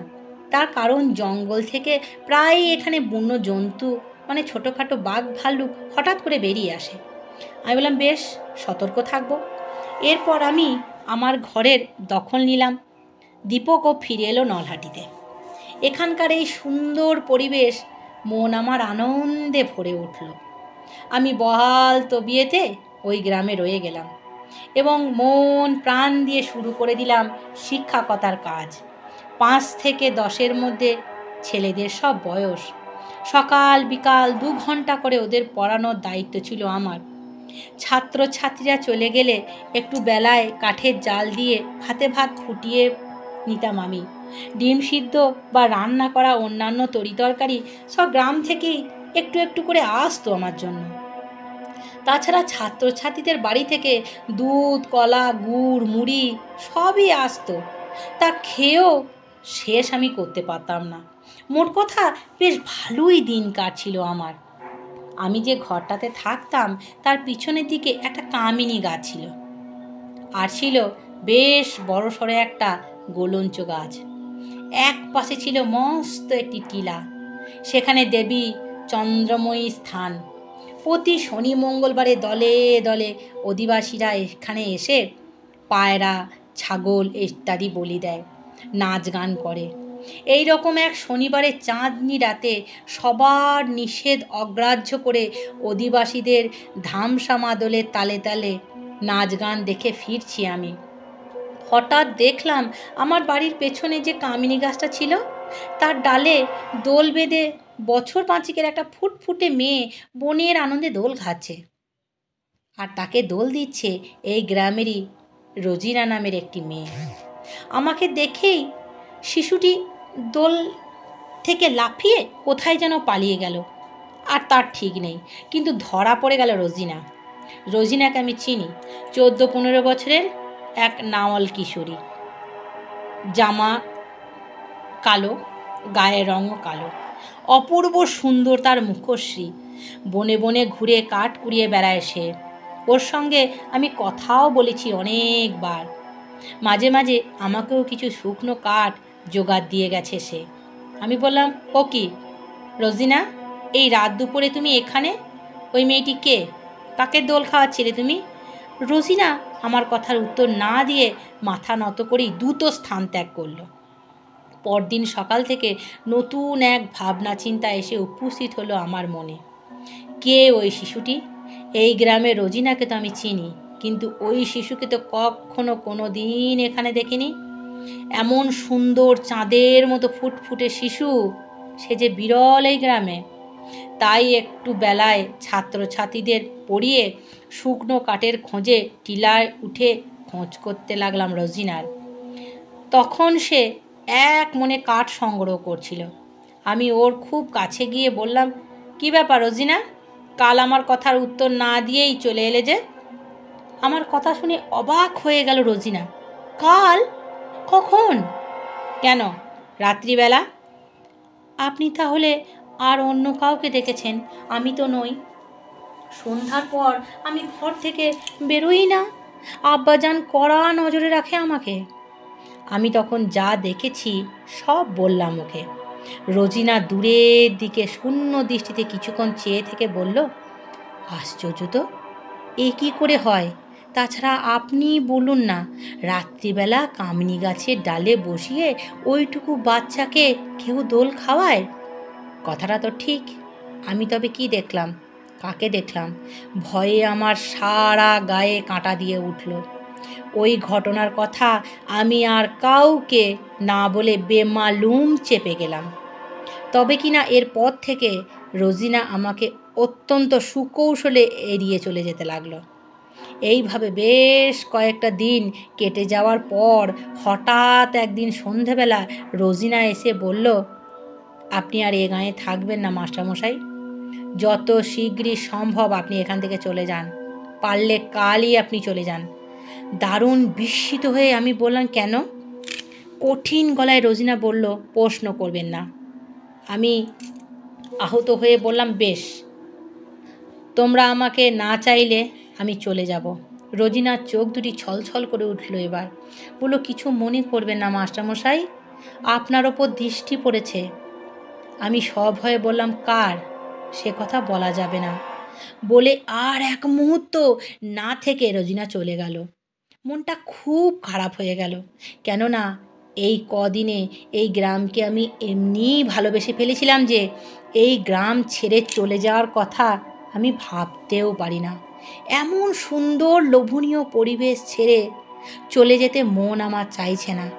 অথচ আমাকে এমন ভয় ধরিয়ে দিয়ে গেল কেন? যে রাতে হঠাৎ আমার ঘুম ভেঙে গেল, ঘুম ভাঙার পর আমার মনে হলো ঘরখানি যেন কামিনী ফুলের মিষ্টি গন্ধে ভরে আছে। আহ, কি সুবাস, কি উগ্র সেই গন্ধ! শুধু কামিনী নয়, আরও অনেক সুগন্ধি ফুলের গন্ধ আমার নাকে আসতে লাগলো। এখন পৌষ মাসের শেষ, এই সমস্ত ফুল এই অসময়ে ফোটবার কথা নয়। মনের মধ্যে তাই কেমন যেন একটা ভয়ের ভাব জেগে উঠতে লাগলো। তার উপরে প্রচণ্ড ঠান্ডায় যেন কেঁপে উঠতে লাগলো সর্বাঙ্গ। ঘরের বাইরে পেছনের দিকে কেমন যেন একটা পাতা খসখস মচমচ শব্দ। কেউ যেন আমার জানলার ধার ঘেঁষে অনবরত আসা যাওয়া করছে। নিশ্চয়ই ভাল্লুক এসেছে ওখানে। তবুও ব্যাপারটা কি দেখবার জন্য নিঃশব্দে জানলার কাছে গিয়ে আলতো করে পাল্লাটা খুলে বাইরের দিকে তাকিয়ে চমকে উঠলাম। দেখি কিনা সেই দিনকার মতো রোজিনা সেই শিশুটিকে কামিনী গাছের ডালে দোলনায় বসিয়ে দোল খাওয়াচ্ছে। আমি একভাবে ওদের দিকে তাকিয়ে দেখতে লাগলাম। রাত তখন 1টা। এত রাতে এ কী কাণ্ড! হঠাৎ আমার চোখে চোখ পড়ে গেল সেই শিশুটির। যেই না চোখ পড়া, আর সেই রইল না, এক লাফে দোলনা থেকে নেমে কোথায় যেন মিলিয়ে গেল। দেখতে দেখতে শূন্য দোলনাটা মিলিয়ে গেল এক সময়। আর রুদ্ধ চোখে আমার দিকে তাকিয়ে এক পা করে খানিক এগিয়ে এসে রোজিনা কঠিন গলায় বলল, কাল সকালেই আপনি চলে যাবেন, আর একটা দিনও থাকবেন না, বলে অন্ধকার জঙ্গলে কোথায় যেন হারিয়ে গেল। আমি মূর্ছিত হয়ে পড়ে গেলাম। পরদিন সকালে আমার সামান্য যা কিছু ছিল তাই গোছগাছ করে রোজিনাদের বাড়িতে গিয়ে ওর সঙ্গে দেখা করে চলে যাওয়ার কথা বলতেই রোজিনা অবাক হয়ে বলল, কি আশ্চর্য! আমি আবার কখন আপনাকে চলে যাওয়ার কথা বললাম? আপনি আমাদের গর্ব, আপনাকে কখনো এ কথা আমি বলতে পারি না মাস্টারমশাই। রোজিনার মা, বাবা, এমনকি গ্রামবাসীদেরও সবাইকে খুব আমি ভালোবাসি, তাই সবাইকে আমি আমার কথাটা খুলে বললাম, সমস্ত কথা খুলে বললাম। শুনে সবাই অবাক। রোজিনা দু হাতে মুখ ঢেকে কেঁদে বলল, আপনি যে শিশুটিকে দোল খেতে দেখেছেন সে আর কেউ নয়, আমারই ছোট বোন।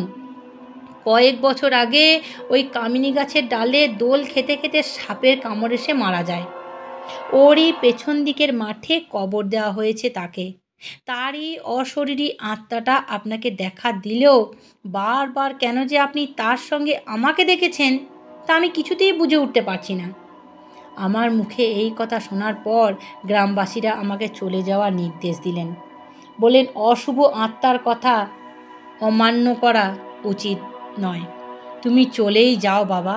চলে না গেলে সত্যিই যদি খারাপ কিছু হয় তখন আফসোসের আর শেষ থাকবে না।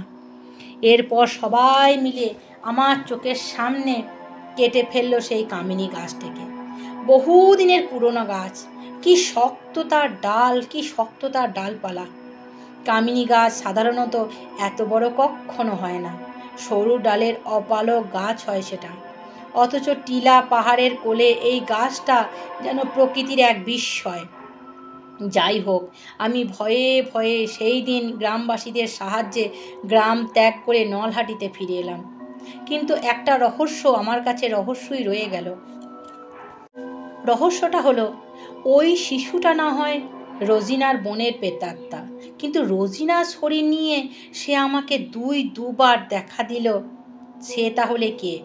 তবে কি রোজিনা তার অজান্তেই ওই প্রেতাত্মার অশুভ প্রভাবে সম্মোহিত হয়ে ওর অবচেতন নেয় এই কাজ করতে থাকে, যা এতদিন কারও নজরে পড়েনি, এবং আমি দেখে ফেলাতেই এই বিপত্তি হবে হয়তো। আমি অবশ্য পরবর্তীকালে এ নিয়ে আর বেশি মাথায় ঘামাইনি। আমি বৈশাখী বলছি, আমি ভীষণ ভালো আছি, ঈশ্বরের কৃপায় তোমরাও নিশ্চয়ই ভালো আছো। আমার গল্পগুলো যদি তোমাদের ভালো লেগে থাকে তাহলে কমেন্ট করে তোমরা এইটুকুনি জানাবে যে তোমরা গল্পগুলো শুনছো কোথা থেকে।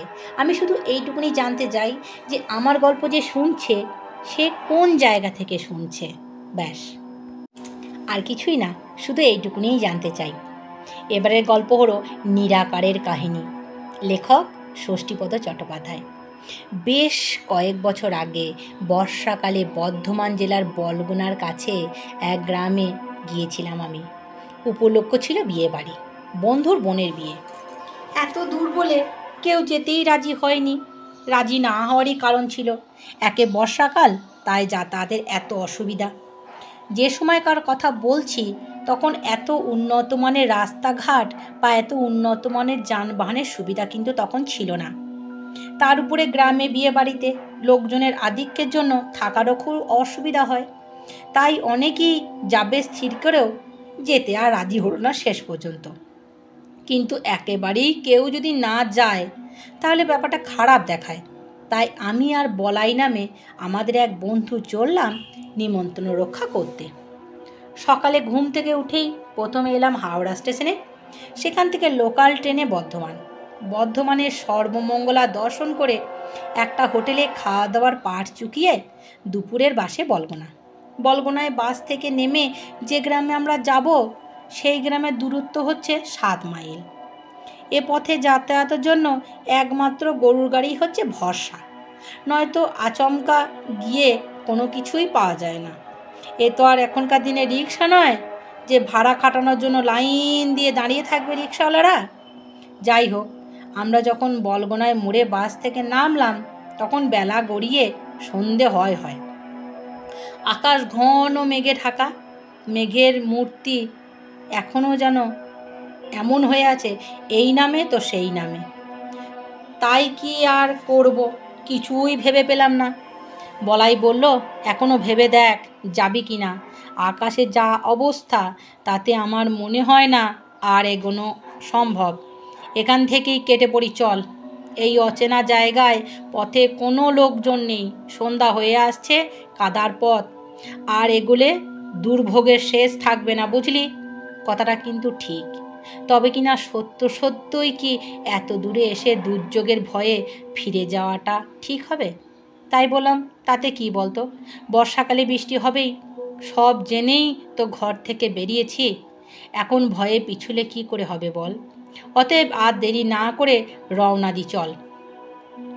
চল তো তাহলে চল। একটা দোকানে শেষবারের মতো দুইজনে 2 কাপ চা খেয়ে চলা শুরু করলাম। শেষবারের মতো এই জন্যই বলছি, এর আগেও আমরা 2-1 বার চাই দোকানে বসি পরপর খেয়েছি। আগের বৃষ্টি কাদা এখনো কিন্তু শুকায়নি, তার উপর আকাশে এই মেঘের ঘন ঘটা। কি যে কপালে আছে কে জানে। আমরা নিজেদের মধ্যেই কথা বলতে বলতে পথ চলা শুরু করলাম। লোকালয় ছেড়ে যখন আমরা ফাঁকা মাঠের মাঝখানে এসেছি, তখনই শুরু হলো বৃষ্টিপাত। প্রথমে বড় বড় ফোঁটা, তারপরে মুষলধারায় বৃষ্টি। ছাতা তো মারলই না, সেই দারুণ বৃষ্টিতে স্নান করে গেলাম আমরা দুজনে। বলাই বলল, আমার বোধ হয় 2 মাইল পথও আসিনি রে, এখনই এত পথ বাকি, কি করে যাব ভাই? আমিও তখন চুপসে গেছি, বললাম, তাই তো রে, বলগোনাতে বলে কয়ে কারোর বাড়িতে থেকে গেলেই হতো, এখন তো দেখছি আর এগোনোই যাচ্ছে না। শুধু যে বৃষ্টি তাই নয়, সঙ্গে সঙ্গে কড়কড় কড়কড় কড়কড় করে বাজও পড়ছে। সন্ধ্যার ঘন অন্ধকার এবং মেঘের কালিমায় 1 হাত দূরের পথও দেখা যাচ্ছে না। কালো কুটিল যাকে বলে তাই। পথে এমন কোনো জনমানুষ নেই যার কাছে একটু আশ্রয় আমরা প্রার্থনা করতে পারি বা পথ নির্দেশ পেতে পারি।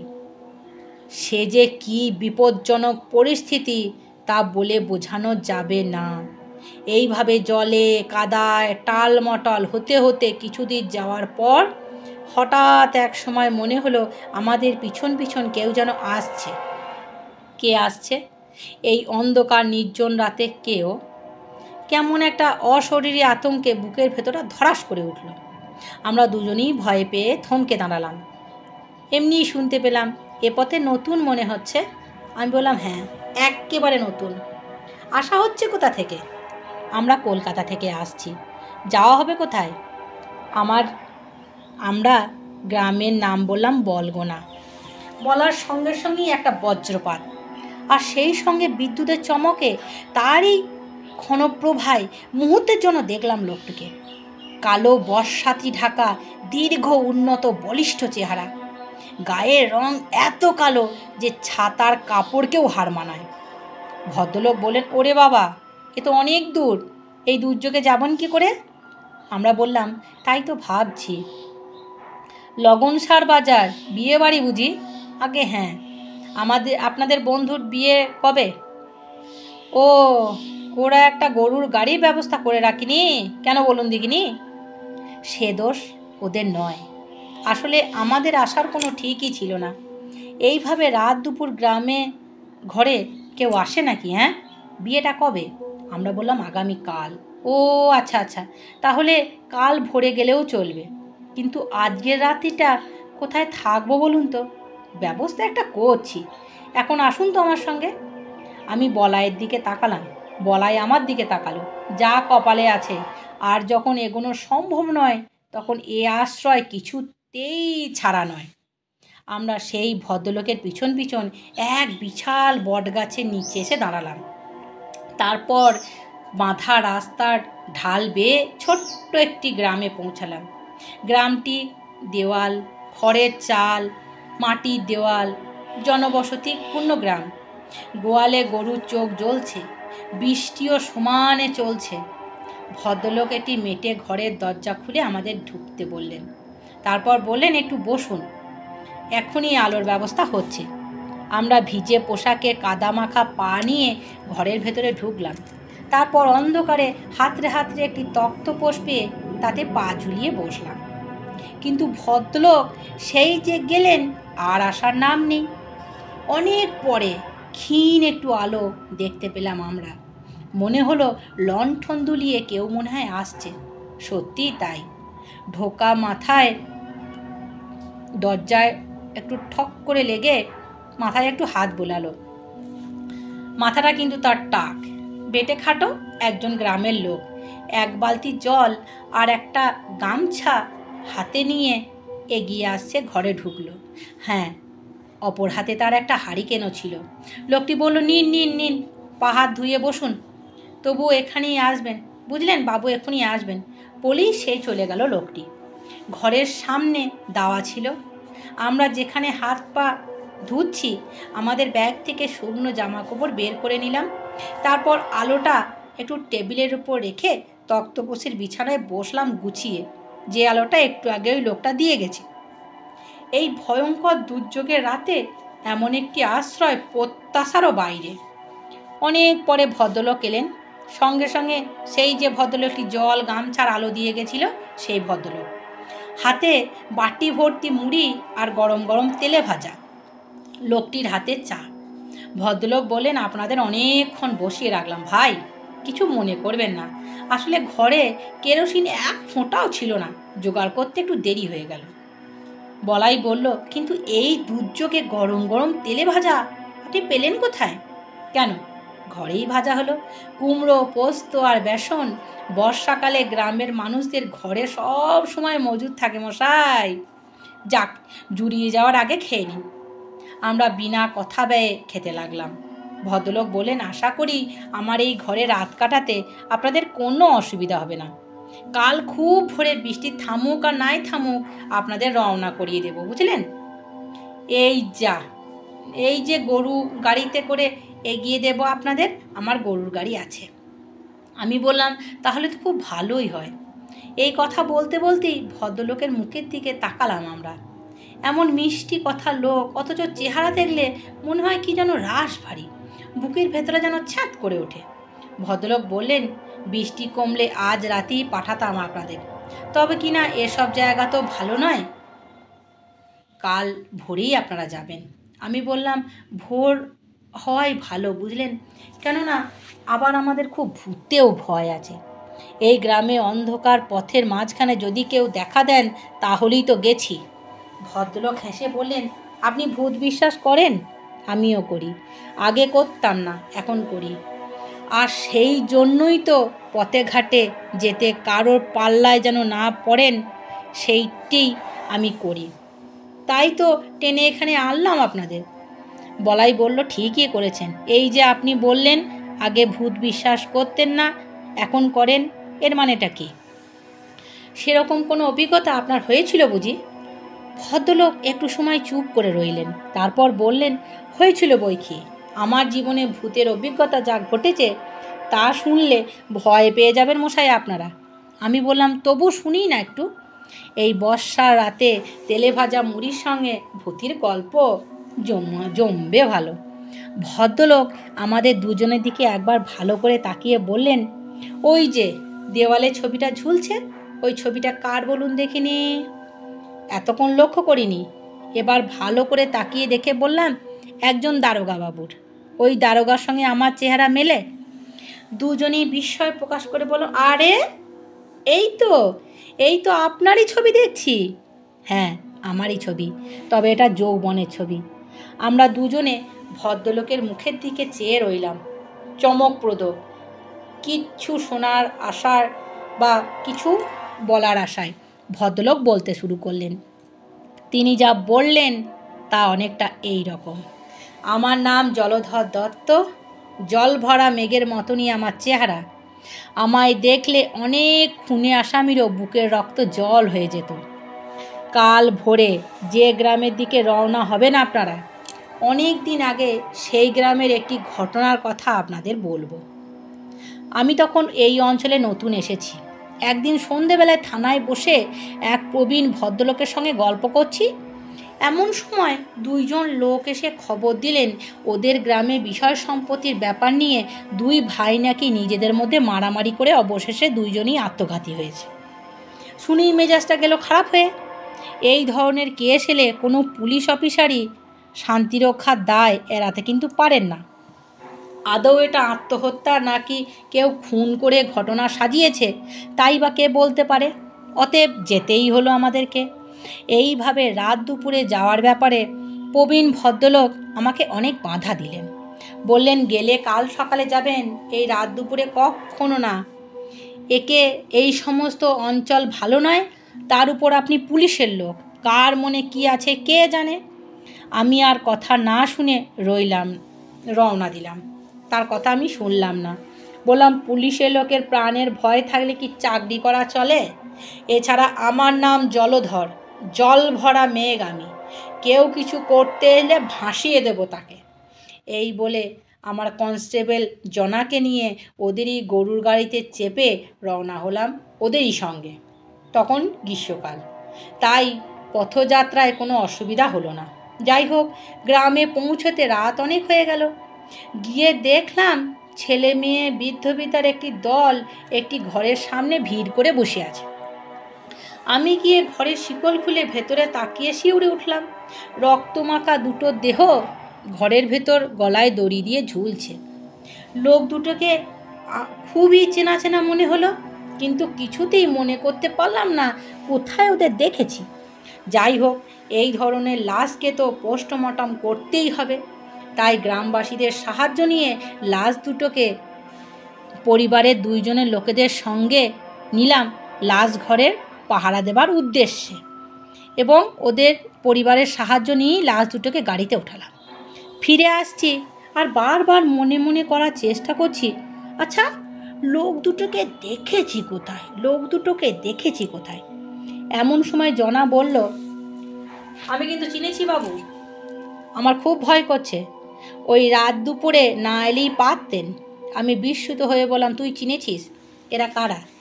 ভুলে গেছেন কেন? সন্ধ্যাবেলায় এরাই তো আমাদের থানা থেকে ডেকে আনলো, এইবার মনে পড়েছে? সত্যিই তো, কিন্তু এমন বিস্মরণ আমার কেন হলো? আমার মতন লোকেরও সিদ্ধারা তখন ঠান্ডা স্রোত হয়ে গেল। লোক দুটোকে গরুর গাড়ি থেকে নামার পর আর তো দেখিনি আমরা। আমাদের এই চাপা কথাবার্তা গাড়োয়ানের কানে গেল কি না কে জানে। হঠাৎ গাড়ি থেমে গেল। বললাম, কি হলো, থামলে কেন? চালাও। একটু তেষ্টা পেয়েছে বাবু, কলাটা একটু ভিজিয়ে নিই। এখানে চা কোথায় পাবে এই ফাঁকা মাঠে এত রাতে? এখানেই তো চা পাওয়া যাবে বাবু, ওই দেখুন। চেয়ে দেখলাম দূরের একটা চালা ঘরে টিম টিম আলো জ্বলছে। গাড়োয়ান পিছনে গাড়ির লোক দুটোকে ডেকে নিয়ে চা খেতে গেল।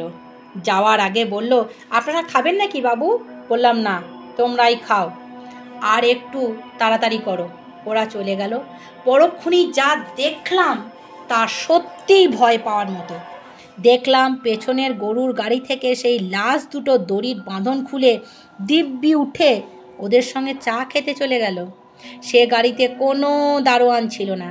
ওই গাড়ির সঙ্গে দড়ি দিয়ে বাঁধা ছিল যেটা, সেটা যাই হোক, ভয়ে আমাদের আত্মারাম খাঁচাচারা হয়ে যাওয়ার জোগাড়। তখন আমরা বিস্ময়ে ভালো করে তাকিয়ে দেখলাম সেই দুইজনই দিব্যু হেসে হেসে গল্প করতে করতে চা খাচ্ছে। এই দৃশ্য দেখার পর আর গরুর গাড়ির দিকে থাকা ঠিক নয়। আমি ইশারা জনাকে মারতেই আমরা নেমে পড়লাম। তারপর ওদের নজর এড়িয়ে ঊর্ধ্বশ্বাসে ছুটে চললাম গ্রামের দিকে। একটু পরেই দেখি গরুর গাড়ি দুটো লরির গতিতে ছুটে আসছে আমাদের দিকে। গরুর দুটো চোখ জ্বলছে। কি ভয়ঙ্কর সেই দৃশ্য!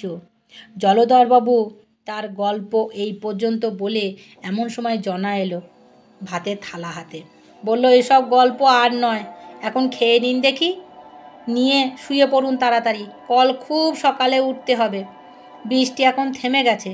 আমরা জলধরবাবুকে বললাম, তারপর? জলধরবাবু বললেন, তারপর আর কি, নিন নিন, খেয়ে নিন। এই গল্প কাউকে বললে পরে খুব ভয় পায় তারা, বুঝলেন? গল্প শুনে ভয় আবার পাওয়ার কি আছে? আমাদের যে পায়নি তা তো নয়, তবু কৌতূহল হচ্ছিল। যাই হোক, আমরা চটপট খেয়ে নিয়ে শুয়ে পড়লাম। জলধরবাবু বললেন, আপনাদের ভয়ের কোনো কারণ নেই, জনা আপনাদের পাহারায় থাকবে, কোনো প্রয়োজন হলে ডাকবেন, বাইরেই থাকবেও। আমরা শুয়ে পড়লাম এবং সারা দিনের ক্লান্তিতে খুব ঘুমিয়ে পড়েছিলাম। পরদিন খুব ভোরে অন্ধকার থাকতেই জনা এসে ডেকে তুলল আমাদের। জলধরবাবু এলেন। আমরা তার কাছ থেকে বিদায় নিয়ে জনার গরু গাড়িতে চেপে রওনা হলাম গন্তব্যস্থলের দিকে।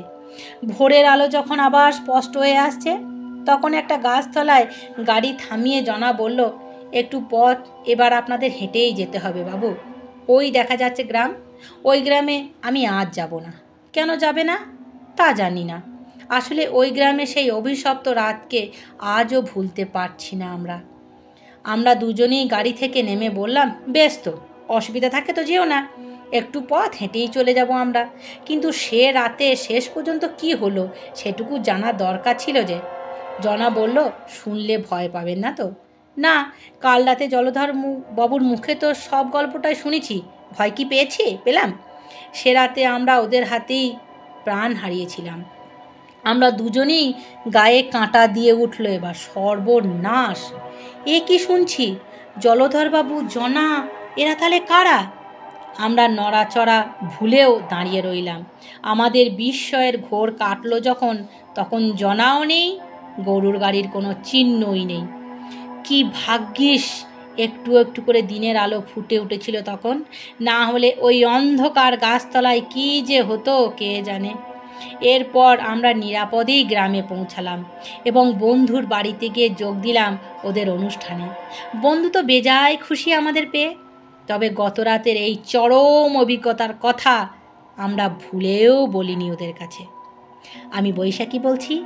আমি ভীষণ ভালো আছি, ঈশ্বরের কৃপায় তোমরা নিশ্চয়ই ভালো আছো।